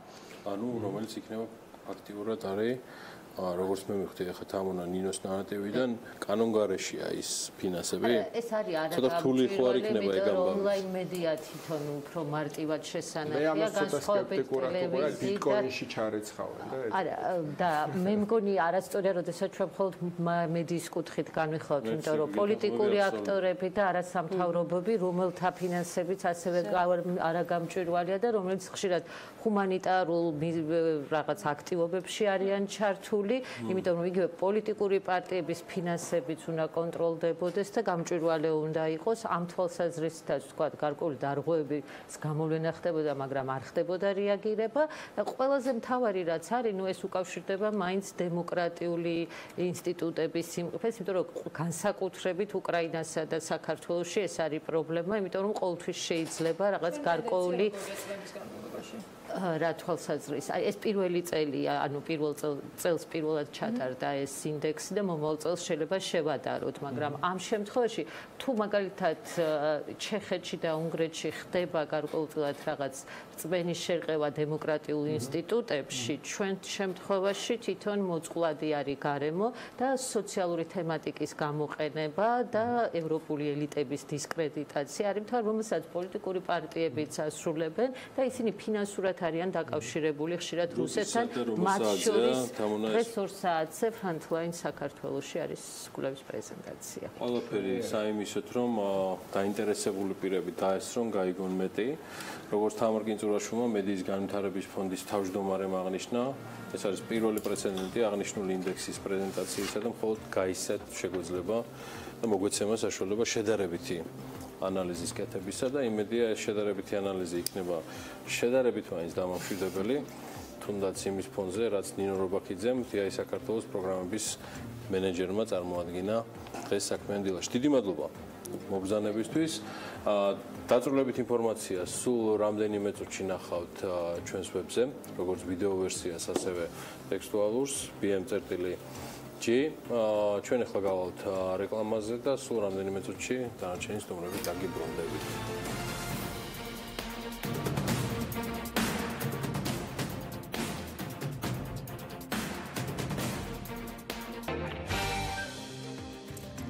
რეკლამის შემდეგ დავბრუნდით პირდაპირ ეთერში საქმიანი დილას უყურებთ Pirveli და გვისმენთ ჩვენი პარტნიორი რადიოების ჰერეთის და თბილისის საშუალებით მეტი მოგზაურობა საქართველოს მასშტაბით. წინ ზაფხულის შვებულებებია, დარწმუნებული ვარ, რომ გეგმები გვაქვს, მაგრამ ისეც არ გაქვთ, ან კიდევ დაგრჩათ დრო იმისათვის, რომ კარგად დაგეგმოთ, საინტერესო ამბები გვაქვს თქვენთვის. დაისვენეთ, გაერთეთ და იმოგზაურეთ გავთან ერთად. აი რატომ გავთან ერთად? ამას უკვე ჩვენ სტუმართან ერთად გავიგებთ სულ რამდენიმე წუთში და აგიხსნით ყველა მიზეზს, რატომ და იმოგზაუროთ სწორედ ამ კომპანიასთან ერთად. ნინო ჯიბლაძეს მასპინძლობთ გალფის მარკეტინგის ვიცე-პრეზიდენტს. მოგესალმებით, მადლობა რომ დილა მშვიდობისა. ჩვენთან ერთად და მადლობა ამ რუკისთვის. ნინოსთან ჩვენთვის ყოველთვის საყვარელ ნინჩოსთან გავაგზავნებთ საუბარს. ამ სენტიმენტებისთვის იმედია მაყურებელი და რადიომსმენელი მოპატიებს ზედმეტად დიდი ხნის მეგობრები ვართ.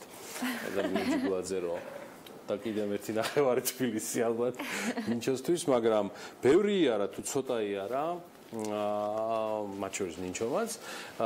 აი აგერ, ნახეთ როგორ სიმაღლეზე ავიდა, დღეს დილის 8 საათზე გითხარით, რომ ეს არის გალფის ახალი სიმაღლე, რომელსაც იქვე ლაპოსაც აქვს.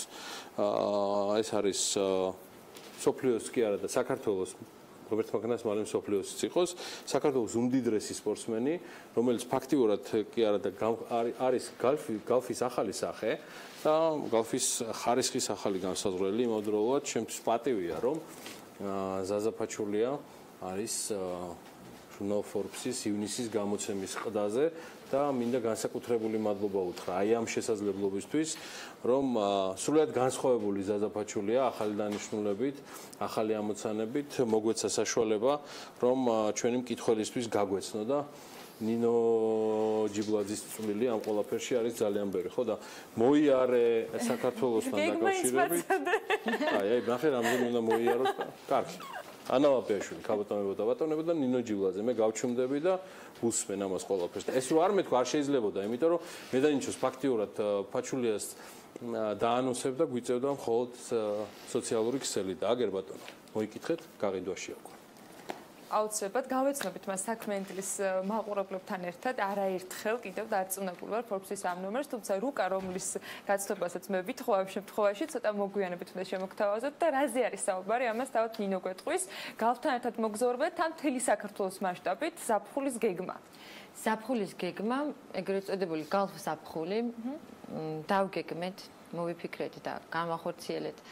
ჩაუშვით ერთი კვირის წინ. ეს არის ესეთი ქოლგა რომ წარმოვიდგინოთ, ამ ქოლგის სათავეში დგას სლოგანი გადმოდი გალფზე. და იქ არის კიდე ბევრი კომპონენტები თუ რატომ უნდა გადმოხვიდე გალფზე. პირველი მიზეზი რის გამოც უნდა გადმოხვიდე გალფზე, ჩვენ ეს დავაანსოთ ერთი კვირის წინ, გამოვაქვეყნეთ ძალიან საინტერესო სლაიდი, სადაც იყო ნაჩვენები მსოფლიოს ტოპ 10-ში შესული ლაბორატორიის SGS-ის კვლევა და ლაბორატორიული ანალიზი ჩვენი საწვავის ხარისხის.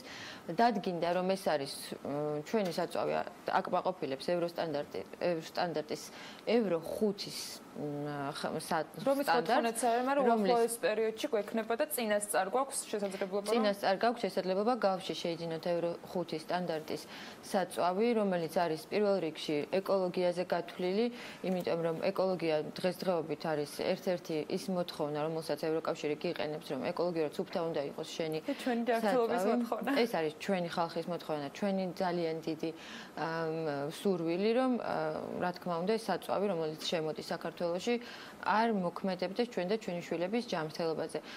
იმ სლაიდში, რომელზეც მე ვსაუბრობ, ნაჩვენები არის ორი მთავარი მაჩვენებელი რკინის და გოგირდის, სადაც ევრო 5-ს აქვს მოთხოვნა, რომ მინიმალური უნდა იყოს ზღვარი 5 და ორივე ეს მაჩვენებელი არის 9-მდე ჩვენ შემთხვევაში. ამითი მე ძალიან ვამაყობ და იმიტომ დავიწყე ჩემი შეგიძლიათ ეს ანალიზი ნახოთ და გადაამოწმოთ ჩვენს ვებგვერდზე, ასევე ასევე გალფის გვერდზეც.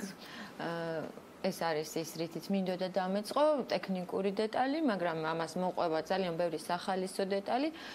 მაგალითად, დღევანდელი ჩვენი ანონსი შეეხება ამ არაჩვეულებრივ აქციას, რომელიც არის გადმოდი გალფზე და მოიარე საქართველო გალფთან ერთად.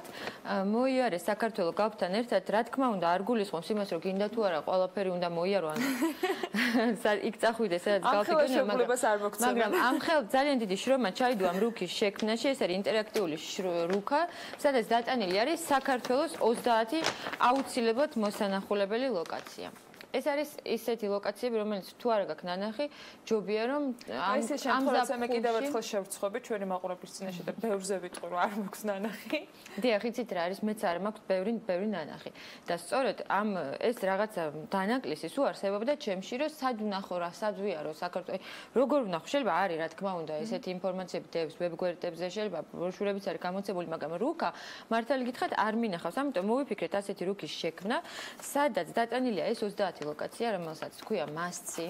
ეს არის ლენდმარკები საქართველოში, ჩვენი სიამაყე, ჩვენი ეროვნული საგანძური, რომლის არ ნახვაც ქართველისთვისაც არ შეიძლება და რა თქმა უნდა, არც იმ მოგზაურისთვის, ვინც საქართველოს ამ ზაფხულში ესტუმრება. ამიტომ მოგიწოდებთ, რომ აქ არის დატანილი ლოკაციები და თავის QR კოდები, რომლის მეშვეობითაც თქვენ გალფ კლუბის აპლიკაციის მეშვეობით უბრალოდ დაასკანირებთ ამ QR კოდს და ამოგიგდებთ სრულ ინფორმაციას. ნებისმიერ smartphone-თან უფასო იქნება ამ აპლიკაციის სარგებლობა. აბსოლუტურად უფასოა გალფ კლუბის აპლიკაციის სარგებლობა და რაც შეეხება ამ ლოკაციებს, გალფის სადგურები ყველგან გაზდევს ამ მთელ საქართველოს და აი როგორც ხედავთ, აქაც არის ნაჩვენები, რომ შეგიძლია შემოიაროთ გალფზე, ჩაასხათ საწვავი, მიიღოთ ეს რუკა, გზადაგზა მიიღოთ ცივი წყალი, იმიტომ რომ ცივი წყალიც არის ამ აქციაში და დაელოდოთ კიდევ მრავალ შემოთავაზებას, რომელიც ამ ზაფხულის მანძილზე გალფი, რომელსაც გალფი შემოგთავაზებთ. თან ერთად მე მეკითხა იმ დაგროვებით ბაერთებით, რომელსაც ასევე გალფი გთავაზებთ, სხვა საჩუქრებიც გელოდება წინ იმ დაგროვებული ქულებით, რომელიც თქვენ გექნება და ამ მოგზაურებსაც დარწმუნება ბევრის დაგროვება შეიძლება. აი, როდესაც სახელთ გექნება ასეთი რუკა, რომელიც გინდა არ გინდა ჩაგახედებს, გაგაგებინებს საქართველოში, სად უნდა წახვიდე და უშუალოდ აი რამდენს არა აქვს ნანახი ბირთვისის კანიონი. ალბათ ბევრს ნანახი მაქვს. ეს ძალიან კარგი და ასევე ძალიან ბევრი ადგილი არის, რომელიც ჩვენ მოვნიშნეთ. მოინახულეთ ეს ადგილები, თან ატარეთ ეს რუკა, თქვენ ბრძანეთ რომ ოფისში გააკრავთ. მე მაგალითად ჩანთაში ჩავიდებ, მანქანაში ჩავიდებ, მინიმუმ 2 მექნება. დარწმუნებ რომ მეც ბევრი მექნება გალფის. კარგად გავიცნო საქართველოს სადგურებიდან გამომდინარე. თან ეს ძალიან მომეწონა გრაფიკა და იქიდან გამომდინარე გავაკეთე ეს დასკვნა, რომ ყველას საშუალება არსებობს, ანუ ვინც დაინტერესებულია საზღვაო, თქვათ, კურორტზე მოხვედრით ან მთისკენ გადაადგილებით, ყველა მიმართულებით არის შესაძლებელი რომ პრინციპში ამ რუკაზე მოგზაურობისას ყველა მიმართულება გაიაროთ. და დაუშვათ მიდიხართ ზღვაზე, თავისუფლად შეიძლება რომ გზად რამოდენიმე ეს ლოკაცია მოინახულოთ. უბრალოდ თავარია გქონდეთ რუკა ჩაასხათ ჩვენთან საწვავით, გადმოხვიდეთ გალფზე და მე უკვე მოიაროთ საქართველოს გალფთან ერთად. და ეს ბენზინგასამართ სადგურები ამ გზაზე ყველგან ერთი და იმავე სტანდარტის ბენზინს თავაზობს მომხმარებელს. აბსოლუტურად ყველგან არის Euro 5 სტანდარტის საწვავი. ჩვენ ვზრუნავთ იმაზე, რომ ჩვენი ქვეყნის იმიჯი არ შეილახოს და საქართველოში იყოს ის საწვავი, რომელსაც ევროკავშირი გთხოვს, რომელიც არის ევროკავშირისთვის სავალდებულო ფონი და ამას ჩვენი კომპანია ფეხდაფეხ მიყვება. ბენზინგასამართ სადგურებთან დაკავშირებით გითხავთ, ამატეთ 24 საათიანი მომსახურება ყველა შემთხვევაში არის, ანუ შვებულების გამოყენება შესაძლებელია მაქსიმალურად დროის დაზოგვის და ყოველთვის თუ დაუშვათ არ გაქვთ ინტერნეტი, შეგიძლიათ რომ შემოიაროთ ჩვენს ბენზინგასამართ სადგურებზე და Gulf Store-ში მიირთვათ გემრიელი ყავა, ასევე სენდვიჩები, ჰოთ-დოგები, ტკბილეული. ყველა ატრიბუტი გვაქვს იმისათვის, რომ შეისვენოთ, მიიღოთ ინტერნეტით მომსახურება და კიდე სხვა მომსახურებები. ის გადაგხვშენია, დაგვიგმოთ ზაფხულებ, იმოგზაუროთ საქართველოს მასშტაბით გალფთან ერთად და გამოვიყენოთ ყველა ის შესაძლებლობა, რომელსაც ეს კომპანია გვაძლევს. ნინო ჯიბლაძეს მადლობა კიდევ ერთხელ, გალფის მარკეტინგის ვიცე-პრეზიდენტს ამ საინტერესო შემოთავაზებისათვის, ყველა ჩვენგანისათვის და იმ რუკებისათვის, რომელიც ნამდვილად ძალიან ლამაზად გამოიყურება. ჩვენ წინ კიდევ საინტერესო ამბები გვაქვს. ამ შემთხვევაში უკვე GPI Holdings უნდა მოვასპინძლოთ, არასამთავრობო ორგანიზაცია ქალთა ჯანმრთელობისა და კეთილდღეობის კავშირ ჰერას ორგანიზებით გამართულ ძუძუს წინააღმდეგ ბრძოლის საქველმოქმედო აქციის ერთ-ერთი მონაწილე გახდა. მან სპეციალური პროდუქტი ონკოკეარი წარმოადგინა, რომელიც ყველა ამ პაკეტით დაზღვეულ საჭიროების შემთხვევაში 150.000 ლარამდე თანხას აუნაზღაურებს. ონკოკეარი პირველ სადაზღვეულო პროდუქციას წარმოადგენს საქართველოში, რომელიც კიბოს რძისგან დაზღვევას გულისხმობს და პირველი 500 გაყიდული პოლისისგან შემოსული თანხა კი სრულად გადაირიცხება ძუძუს კიბოს საქველმოქმედო ფონდ ჰერაში. კურსთვის მიმდებარე ტერიტორიაზე მარათონიც შედგა ძუძუს კიბოს შესახებ საზოგადოებრივი ცნობიერების ამაღლების და ადრეული დიაგნოსტიკის სერვისების პოპულარიზაციის მიზნით.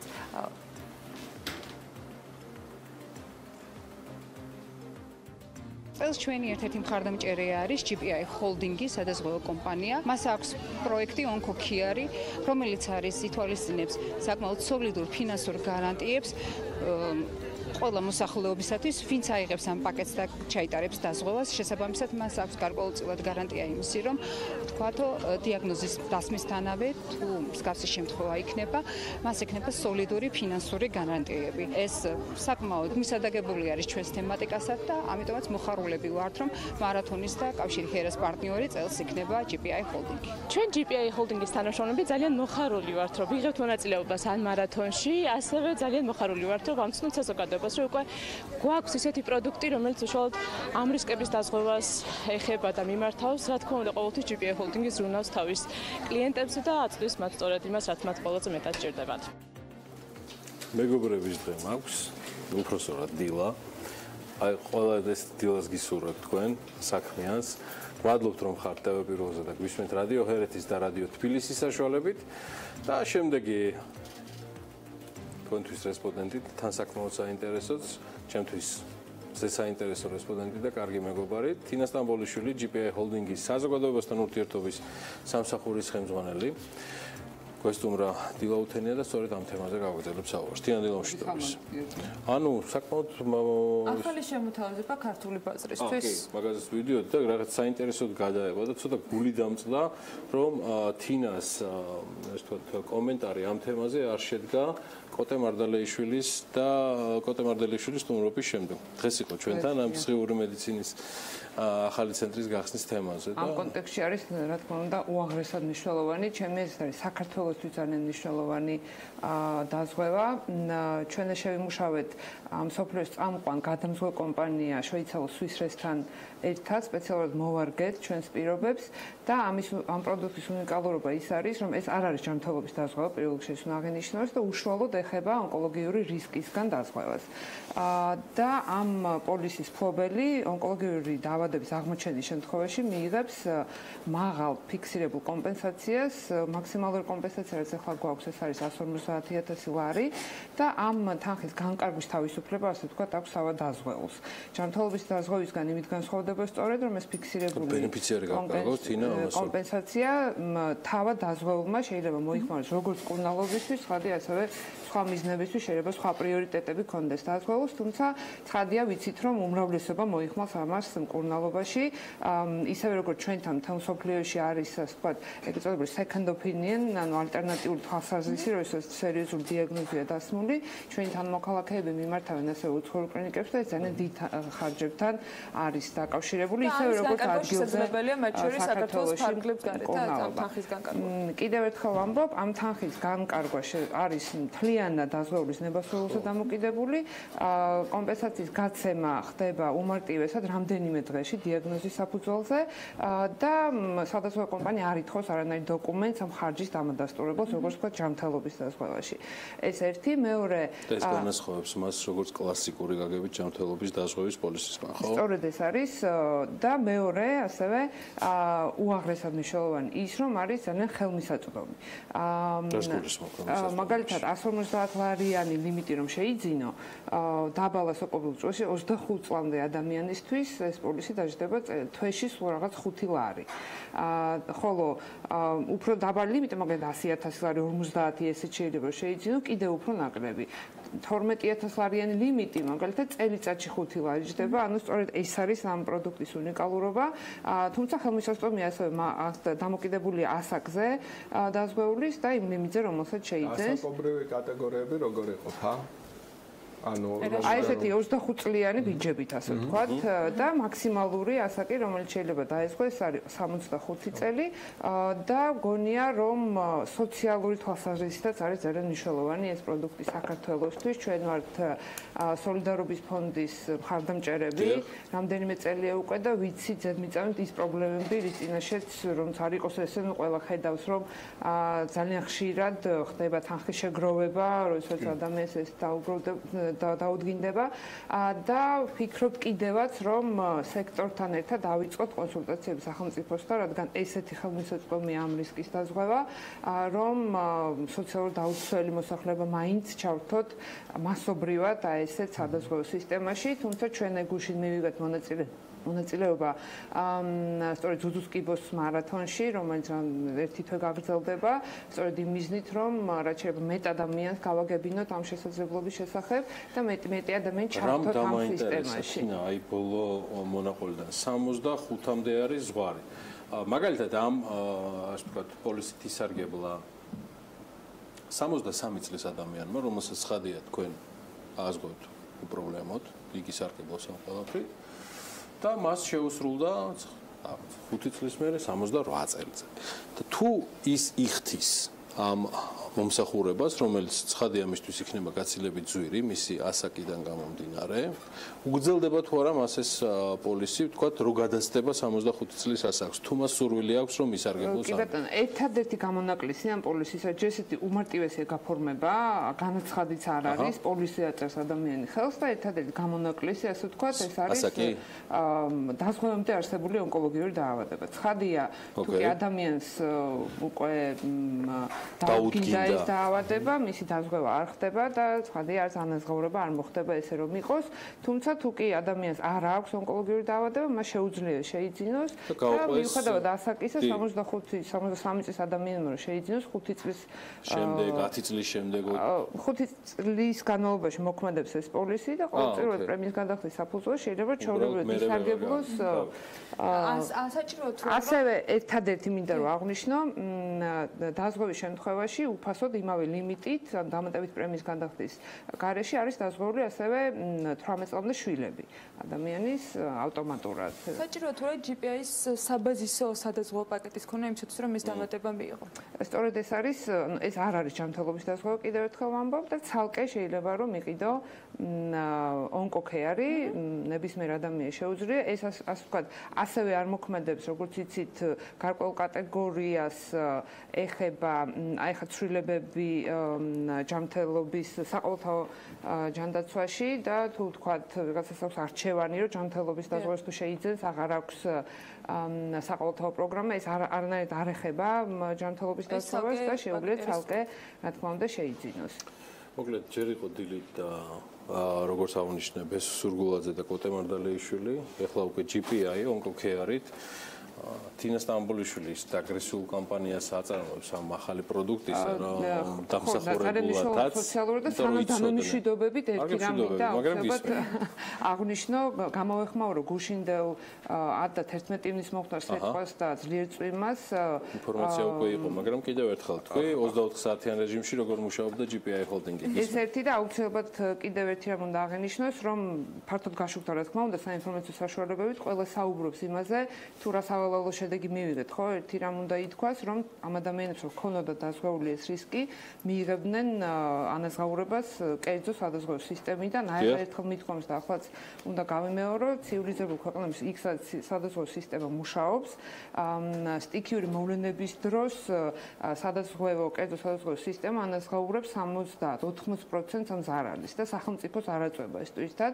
მას შორისაც საქართველოს ძირითადად სახელმწიფოს აწვება თვითად და ეს ადამიანები ითხოვენ კომპენსაციას სახელმწიფოსგან ხო ასე რომ ასე ეს არის საკრავი თემა შეიძლება რომ აგროსფერო ესე რომ სუბსიდირდება მე შესაბამისად აი თუნდაც აგროსფერო სწორედ ეს ძალიან ბევრი ადამიანი გამოვიდა ჩვენ ნახეთ ტელევიზორში რომ გაუპარტახდა ხო მოსავალი მაშინ როდესაც სახელმწიფო ასპონსორებს ასე ვთქვათ ნაწილს იხდის უდიდეს ნაწილს პრემიის რომ აგროდაზღვევა შეიძინონ ადამიანებმა თუმცა ეს სისტემა არის ასამუშავებელი მე რას ვამბობ რომ საქართველოს ეკონომიკისთვის არის ძალიან მნიშვნელოვანი ის რომ არა სახელმწიფო არამედ კერძო სადაზღვევო სისტემაზე გადავიდეს ეს ხარჯი და თუ ეკონომიკა წინ წავა კრემლის ინდექსის დაიწევს თავისუფლების წინაზე და საინტერესო სტუმრები ყავდათ ეს ერთი და მეორე ეხა წავიდა საუბარი ასე ვთქვათ თავშეყრის ადგილებზე პასუხისმგებლობის სავალდებულო დაზღვევა როგორც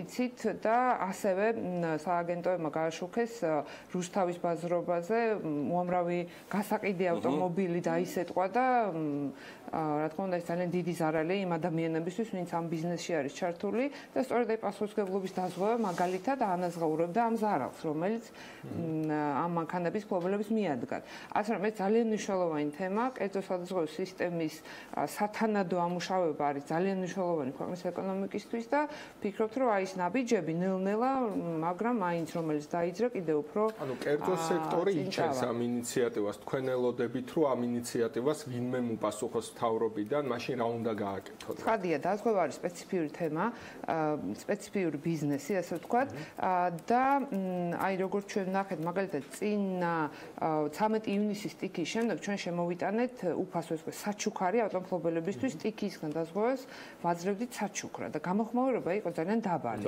ასე რომ ამას ჭირდება სისტემური მიდგომა საკანონმდებლო დონეზე სავალდებულო სიტყვაზე ჩვენ კი გვეშინია მის გაგონებაზე მაგრამ დაზღვევაში ყველა ქვეყანაში ესე თუ არ არის სავალდებულოდ მაშინ მასობრივად ვერ ხდება პორტფელის აკრეფა და რისკის გადანაწილება რაც არ აძლევს საშუალებას სადაზღვევო კომპანიებს რომ სრულფასოვნად იყვნენ ჩართულები ასე რომ მსგავსი მექანიზმებით სადაზღვევო სისტემის ამუშავება ფიქრობთ რომ არის ძალიან მნიშვნელოვანი ქვეყნის ეკონომიკისთვის და ალბათ ეს რეფორმები დაიწყება მომავალში უფრო დიდი კეთილებით და ეს მხოლოდ ორშაბათია საიმისოდ რომ ეს თემები გაგვეხსნა თინა სტამბოლიშვილი GPI ჰოლდინგის საზოგადოებასთან ურთიერთობის სამსახურის უფროსი გსტუმრობდა ეხლა ნამდვილად მასწავლებს მასთან საუბარს თუმცა ახლა გავალთ რეკლამაზე და შედარებით გრძელვადიან ამინდის პროგნოზე ბატონო მოკლე რეკლამაზე მოკლე რეკლამა და გრძელვადიანი ამინდის პროგნოზე ეს თორეო მოკლე იქნება იმიტომ რომ სტუმრები უკვე ირევიან საქმიანი დილის კლუბისებში კვადრატი და რაც თავარია ლიკა ქარდავა სულ მალე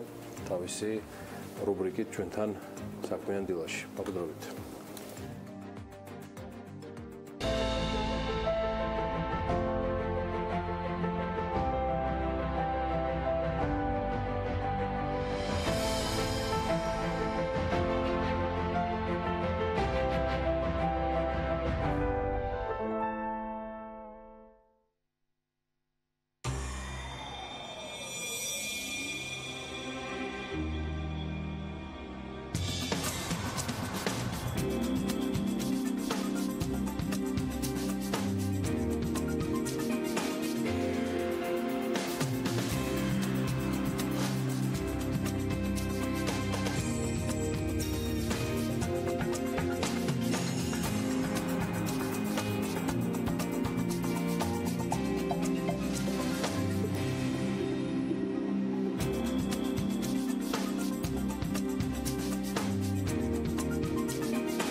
რეკლამის შემდეგ ვართ ისევ პირდაპირ ეთერში. კომპანია კვადრატმაკის სტუდენტებისათვის მასტერკლასების ჩატარება დაიწყო. სამშენებლო და არქიტექტურის ფაკულტეტის 35-მდე სტუდენტს საშუალება ჰქონდა მელიქიშვილის 10-ში მდებარე მშენებარე ობიექტზე პრაქტიკული გამოცდილება პრაქტიკოსი არქიტექტორის და რესტავრატორებისგან მიიღო.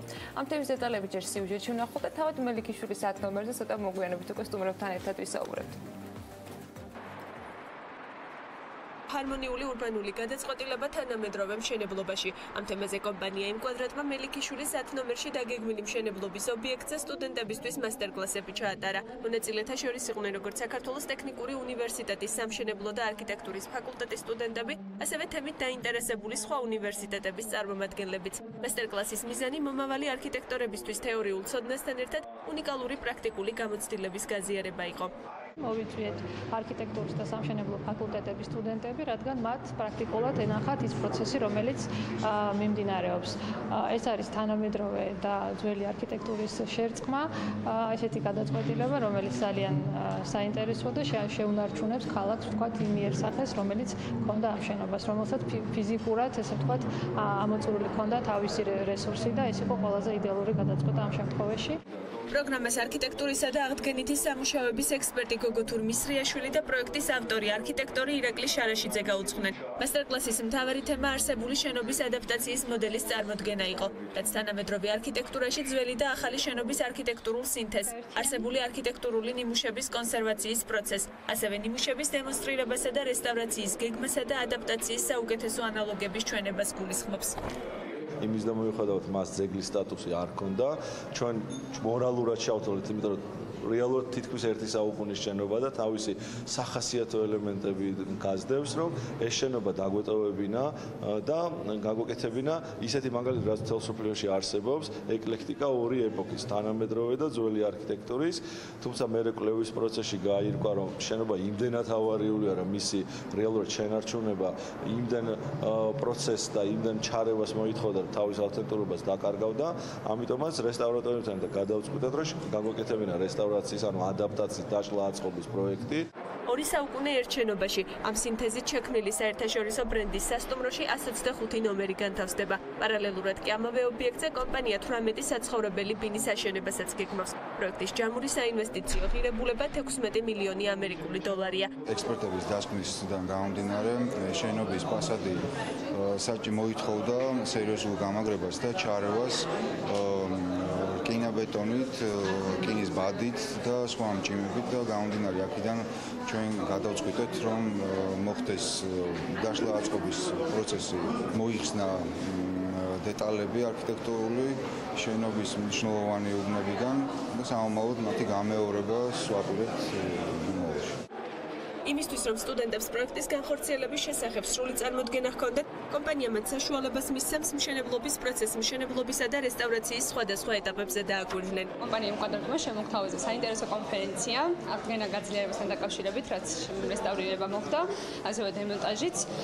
ძალიან საინტერესო იყო მომავალი მშენებლობასთან დაკავშირებით, ანუ სასტუმრო შენდება და მეტად საინტერესოა, რადგან შერწყმულია თანამედროვე ტიპის მშენებლობა, ძველ მშენებლობასთან ერთად, უფრო კარგი იქნება. თუ მეტი ჩატარდება და ვფიქრობ, რომ სხვა კომპანიებისთვისაც ვთქვათ, მაგალითი უნდა იყოს. კომპანია კვადრატი კორპორატიული პასუხისმგებლობიდან გამომდინარე მსგავსი მასტერკლასების ჩატარებას თემით დაინტერესებული სხვა პირებისთვის მომავალშიც გეგმავს. მელიქიშვილისაც კიდევ ბევრს ვისაუბრებთ. ახლა ლიკა ქარდავა ვისაუბრებთ მის სტუმრებთან ერთად ამ ძალიან საინტერესო პროექტზე, თუმცა ლიკა სანამ ეთერს დაგითმობ, პირველ რიგში უნდა აუცილებლად აღვნიშნო, რომ არაჩვეულებრივი ეთერი იყო ქალების ნარატივში და ეს არ შემეძლო, რომ საქმიანი დილიდანაც არ აღმენიშნა. გითმობ ეთერს უკვე ველოდები საინტერესო რუბრიკას საქმიანი დილაში. ანა, ძალიან დიდი მადლობა შექებისთვის. ჩემთვისაც ძალიან სასიამოვნო და კომფორტული ეთერი იყო, განსასთან სტუმრობა და საინტერესო თემებზე საუბარი. დღეს არანაკლებ საინტერესო თემა გვაქვს, მივესალმები მაყურებელს, ვილოცავ საქმიანი კვირის საქმიან დილასთან ერთად დაწყებას. როგორც სიუჟეტში იყო წარმოდგენილი, ჩვენ დღეს ვისაუბრებთ პროექტზე, რომელსაც ისტორიული დანიშნულება აქვს და გვთავაზობს ახალ სიცოცხლეს. ეს არის კვადრატის მელიქიშვილის პროექტი, რომელიც ჰარმონიულად შერწყავს ორ საუკუნეს. ეს იქნება ერთგვარი ეკლექტიკა, თუ რას მოიაზრებს კონცეფცია და როგორ მოხდება მისი განვითარება ისე, რომ შენარჩუნებული მიღებულ იქნეს აი ამ შენობის ავთენტურობა, ამის შესახებ ჩემი კომპეტენტური სტუმრები მოახსენებენ მაყურებელს. ბატონი ირაკლი შარაშიძე, რომელიც წარმოადგენს არქიტექტურული კომპანია დეფანი არქიტექტის მმართველ პარტნიორს და მთავარ არქიტექტორს და ბატონი გოგოთურ მისრიაშვილი, რომელიც არქიტექტორ რესტავრატორია აი ამ შენობის და ასევე დიდი გამოცდილება გააჩნია ამ მიმართულებით. დიდი მადლობა რომ დილიდან ჩვენი სტუმარი ბრძანდებით. პირველ რიგში ბატონო ირაკლი მაინტერესებს რას მოიაზრებს ეს კონცეფცია, როგორ მოხდება ამ შენობის ჰარმონიულად შერწყმა აი ამ ურბანულ გარემოსთან და ამავდროულად ისტორიული იერსახის შენარჩუნება. მოგესალმებით კიდევ ერთხელ. სიუჟეტშიც იყო ნახსენები. ჩვენთვის ამ პროექტში როგორც კი დავიწყეთ დღე პირველიდან მონაწილეობა, ეს იყო რომ ამ თავარი ამოცანა ყოველთვის არქიტექტორებისთვის ყოველთვის რო იწყო პროექტს, რაღაც კონკრეტული ამოცანები გაქვს, რომელსაც განსაზღვრავს ქალაქი, განსაზღვრავს ურბანული სივრცე, დამკვეთი რა თქმა უნდა და ჩვენს თვითონ როგორც პროფესიულად ვისახავთ რაღაც ამოცანებს. ამ პროექტის თავარი ამოცანა იყო ამ შენობის შენარჩუნება და მისი მინიმუმ 100 წლით დროის გახანგრძლივება და გადავწყვიტეთ ამ მეთოდით, რომელიც აპრობირებულია მთელ სოფლიოში, ეს პრაქტიკა, რომ აი ესეთი კომპრომისული მეთოდით ძველი შენობის დატოვება, ფასადის დატოვება და მისი ღირებული ნაწილების და მასთან ახალი მოცულობების გაჩენა. სწორედ ამის კითხვა მინდოდა, რა საერთაშორისო პრაქტიკა, საუკეთესო პრაქტიკა არსებობს მსგავსი უკვე ამორტიზებული შენობებისთვის სიცოცხლის გახანგრძლივების და განახლების კუთხით. შეიძლება ამორტიზირებულის არ იყოს შენობა და ესეთი პრაქტიკა ძალიან ბევრია. ვერ ჩამოვთვლი, თუმცა არის პრაქტიკაში იმდენი შენობა, რომ აი ესეთი გადაწყვეტით, აი ესეთი ეკლექტიკური გადაწყვეტით შენობა უფრო ცნობადი ხდება ფართო მასებისთვის, ვიდრე პროფესიული საზოგადოებისთვის და ესეთი მაგალითი თბილისში არ გვაქვს და ჩვენსაც ცოტა ამბიციური განაცხადია ჩვენი მხრიდან და ჩვენ გვინდა რომ პირველები ვიყოთ რომ მსგავსი პროექტი და ახალი სიცოცხლე შევძინოთ ქალაქს, მით უმეტეს რომ ამითი ამ შენობას არაფერი არ დაუზიანდება და დღე პირველიდან რომ დავიწყეთ ამაზე მუშაობა, ეს მისდევდა მთელ პროექტს მისი მუშაობის დროს, როცა ისტორიულ კვლევაზე მუშაობდით ხელოვნებაცოდნეებთან, როცა კონსტრუქციულ კვლევებს ვაკეთებდით, რომ ეს შენობა თავისდანვე გვინდოდა ამ შენობის თვითონ ფასადის და ღირებული ნაწილების შენარჩუნება, იმიტომ რომ ჩვენთვის მერწუნეთ ისტორიის მოსაყოლად ბევრად უფრო საინტერესო იქნებოდა არ დაშლა და ფასადის შენარჩუნება, თუმცა კვლევების შედეგად გაირკვა, რომ ეს ფაქტობრივად შეუძლებელია ისე, რომ მას ავთენტურობა არ დაეკარგა და შემდეგ უკვე გოგოთური ჩაერთო პროექტში და დაგვეხმარა, რომ აი ეს ყველაფერი ამ დაშლა აწყობის მეთოდით თავის ადგილზე დაგვებრუნებინა და ესეთ პროექტი მიგვეღო.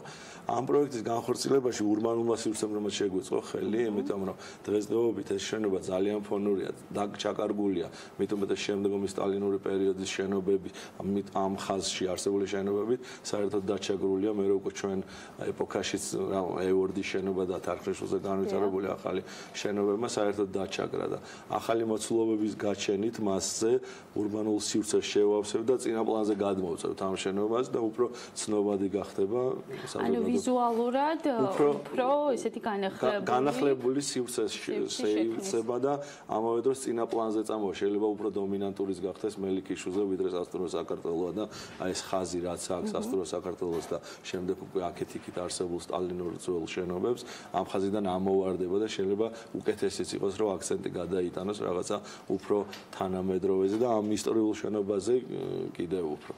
ბატონო ირაკლი, ამ შენობაში იქნება განთავსებული საერთაშორისო ბრენდის სასტუმრო, რამადა და ამავდროულად საცხოვრებელი აპარტამენტები. როგორ მოხდება აი ამ ორი ფუნქციურად განსხვავებული დანიშნულების სივრცის გამიჯვნა ისე რომ ორივე მიმართულებისთვის იყოს კომფორტული, იგივე საცხოვრებელი მიმართულებისთვის და სასტუმროს მიმართულებისთვის და ასევე ინფრასტრუქტურა, რაც გათვალისწინებულია ამის შესახებაც რომ მოგვახსენოთ. კი ბატონო. ანუ თვითონ შენობის წყობაც ისეთია, რომ აქვს ორი დამოუკიდებელი სადარბაზო, რაც თავისთავად მოემსახურება საცხოვრებელს, ცენტრალური შესასვლელი ექნება სასტუმროს, ეს შესასვლელებით უკვე გამიჯნულია. ერთადერთი პრობლემა გვჩვენებოდა, რომ ამ საზოგადო სივრცე, რომელიც სასტუმროს ეკუთვნის და ეზო, როგორ შეიძლება გამიჯნული იყო საცხოვრებლის ეზოსგან და ამიტომ გადავწყვიტეთ ესეთი მეთოდი, ზუსტად ის ხაზი გავავლეთ, როდესაც მორჩება სასტუმრო, იქნება დიდი ეზო სახურავზე, რომელიც მოემსახურება. რასაც ჩვენ ინტერვიუზე ვხედავთ, გამწვანებული ნაწილი არის ზუსტად იმ 18 ბინისთვის, რომ ორი რეალურად ორ სახურავზე არის გამწონებული ეზო, რომელიც მხოლოდ და ესეა როგორც ჰორიზონტალურად, ვერტიკალურად გამიჯნული ეს ორი სივრცე ერთმანეთს. კი ბატონო, კიდევ ერთი შეკითხვა, პარკირების თემა რამდენად გათვალისწინებულია? ავტოსადგომები გათვალისწინებულია საცხოვრებელზე. სიმჭიდროვიდან გამომდინარე და იმდენად რთული გარემოა თვითონ გარშემო, გადავწყვიტეთ რომ მანქანის ლიფტები გამოგვეყენებინა, შიგნით ეზოში ორი სამანქანო ლიფტია, რომ მოძრაობა არ შეზღუდულიყო და რაღაც ისეთი ესეც ახალი ტექნოლოგია. ხო, ერთ-ერთ პროექტზე უკვე არის თბილისში გამოყენებული და მივესალმები ესეთ ურბანულ მჭიდრო გარემოში მსგავსი ტექნოლოგიების დანერგვას. ძალიან კარგი. ბატონ გოგო თუ შეიძლება მოგვახსენოთ რა მდგომარეობაშია რეალურად დღეს შენობა და რა პროცესი მიმდინარეობს ახლა, როგორ ხდება, ვთქვათ, აი ამისი ნაწილების, მნიშვნელოვანი ნაწილების შენახვა, კონსერვაცია, შემდგომ როგორ მოხდება ადაპტაცია აი ამ შენობის, უფრო დეტალურად რომ მოგვიყვეთ ამის შესახებ. დღესდღეობით მიმდინარეობს დაშლის პროცესი, შენობის ძვირფასი ელემენტების მოხსნა, გასუფთავება, დაყალიბება და შემდეგ შენახვა სამომავლოდ მათი გამრავლება გამოყენების მიზნით, იმ თავიდან კულტურულ ადგილას რომ დავაბრუნოთ ეს დეტალები. საბედნიეროდ შენობა არის ხმული და არა ქვაში გაკეთებული და ჩვენ გვაქვს ამის საშუალება რომ ჩვენ უმტკივნეულოდ გავიმეოროთ და ის ფაქტურა იგივე მივიღოთ. აადვილებს შედარებით აადვილებს კი ქვაში ძალიან განსხვავებით რთულია დღევანდელი იერსახის თქო გამეორება და აღდგენა. ამიტომ შესაძლოა უბნებიდან აღებული სეგმენტების მასალებით ლაბორატორიული კვლევა გაკეთებულია და იგივე ხსნარით ჩამოისხმება ეს დეტალები და დაუბრუნდება შენობას. აი რამდენად დაუბრუნდება ძველი იერსახე, რამდენად იქნება ეს ძველი ავთენტური? არსებული შენობა დღესდღეობით რაც გვაქვს, ის იგივე სახით გამეორდება, თავისი სიმაღლით, მასშტაბით, ფორმით, ის ძვირფასი არქიტექტურული აივნის სხმული დეტალებით და კრონშტეინებით, ასე რომ თვითონ კონსტრუქციების იმდენად მშრალია და იმდენად სადაა, რომ ამის გამეორება პრობლემას არ წარმოადგენს. რახან აი ესეა დაკენებული, ახლა ძეგლის სტატუსი არ აქვს და გამომდინარე აქედან ჩვენ მაქსიმალურად ვცდილობთ, რომ შევუნარჩუნოთ და გავიმეოროთ იგივე. ძალიან კარგი, უღმესი მადლობა სტუმრობისთვის, ესეთი დეტალური ამომწურავი ინფორმაციისთვის და სტუდენტების განათლებისთვის, მასტერკლასებისთვის, რაც ვფიქრობ, რომ ძალიან კარგი პრეცედენტია იმისთვის, რომ მათ, ასე ვთქვათ, მომავალში რაღაც კონკრეტული ხედვები ჩამოუყალიბდეთ მსგავს პროექტებთან დაკავშირებით. დიდი მადლობა კიდევ ერთხელ, მადლობა მაყურებელს, მადლობა საქმიანი დილის მთელ სტუდიას. მადლობა საქმიანი დილის განუყოფელ ნაწილს, მადლობა ჩვენს პარტნიორს, ლიკა ქარდავას გულისხმობ და მის სტუმრებს, საკმაოდ საინტერესო ეთერისთვის და ბოლო ნაწილი ეპილოგური არქივების საერთაშორისო დღეს, რომელიც 9 ივნის აღინიშნება, იგი მიზეზების გამო ჩვენ ვერ მოვახერხეთ აღნიშნული თემის პარასკევს გაშლა. საქართველოს ეროვნული არქივი ახალი პროექტით არქივის ღია კარით შეხვდა აღნიშნულ დღეს 2017 წელს პირველად ეროვნული არქივის ისტორიაში დოკუმენტების საცავების დათვალიერება და იქ დაცული მასალის ნახვა ნებისმიერ დაინტერესებული პირისთვის ხდება შესაძლებელი. ამისათვის კი წინასწარ რეგისტრაციის გავლა იყო საჭირო. მე დარწმუნებული ვარ, რომ ეს ყველაფერი უკვე მოახერხა ნინი ლონგურაშვილმა, ჩვენმა რეპორტიორმა. მან არქივში დაცულ თითქმის ყველა მასალას მიაგნო და შესაბამისი სიუჟეტიც მოამზადა. მოდი ვნახოთ სიუჟეტი.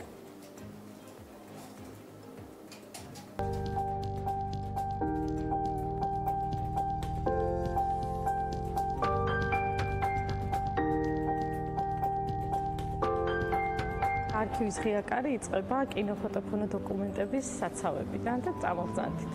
არქივის ამ ფლიგელში, სადაც ახლა ჩვენ ავდივართ, არის კინოფოტოფონო დოკუმენტების და უახლესი ისტორიის არქივის ოფისები და საცავები და 500,000-ზე მეტი ფოტო გვაქვს საერთო ჯამში. ეს არის როგორც დაბეჭდილი, ანუ პოზიტივებს ვეძახით, ასევე მინის ნეგატივები და ფირზე დაბეჭდილი ნეგატივები.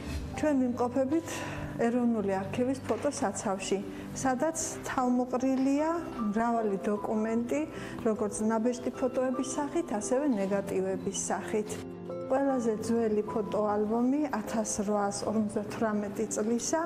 ეს არის ალექსანდრე ივანიცკის სულ 5 ფოტოა ჩვენამდე მოღწეული. ამის ნეგატივები ჩვენთან არ არის.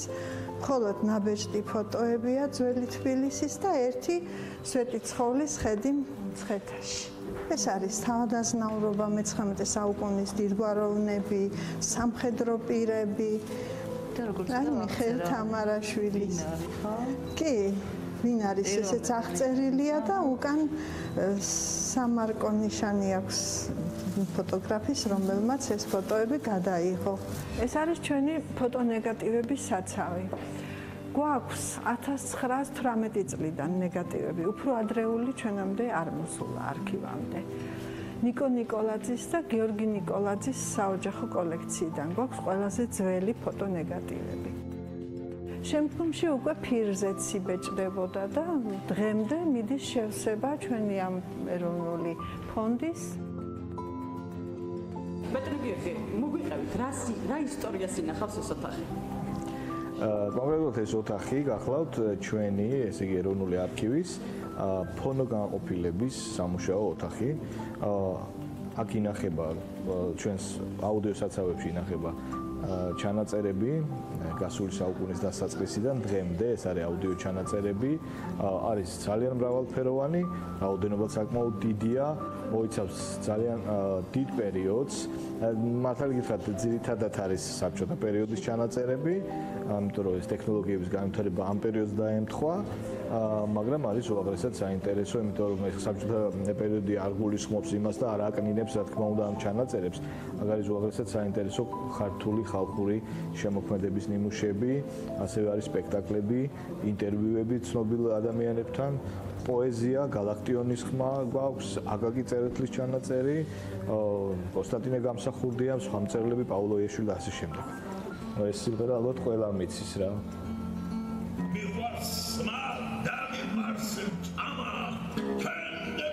ამას მეგონა მღერის რამაზ შეგვალზე და კარლოს საკანდელიც.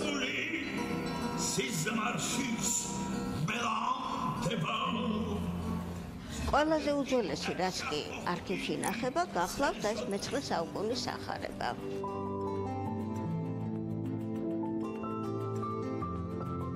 შეცვლებულია ასომთავრულით, ყავისფერი მელნით და მას ანბანდიც უწოდებენ. ეს გახლავთ თამარ მეფის მიერ გაცემული სიგელი, შეწირულების წიგნი შემღვიმისადმი და მასეა დატანილი ხელთვა თვითონ მეფის ამტკიცებს თავისი ხელმოწერით ავტოგრაფით ამტკიცებს და კიდევ მისი მეუღლის დავით სოსლანის ხელთვა მარცხენა კიდეზე.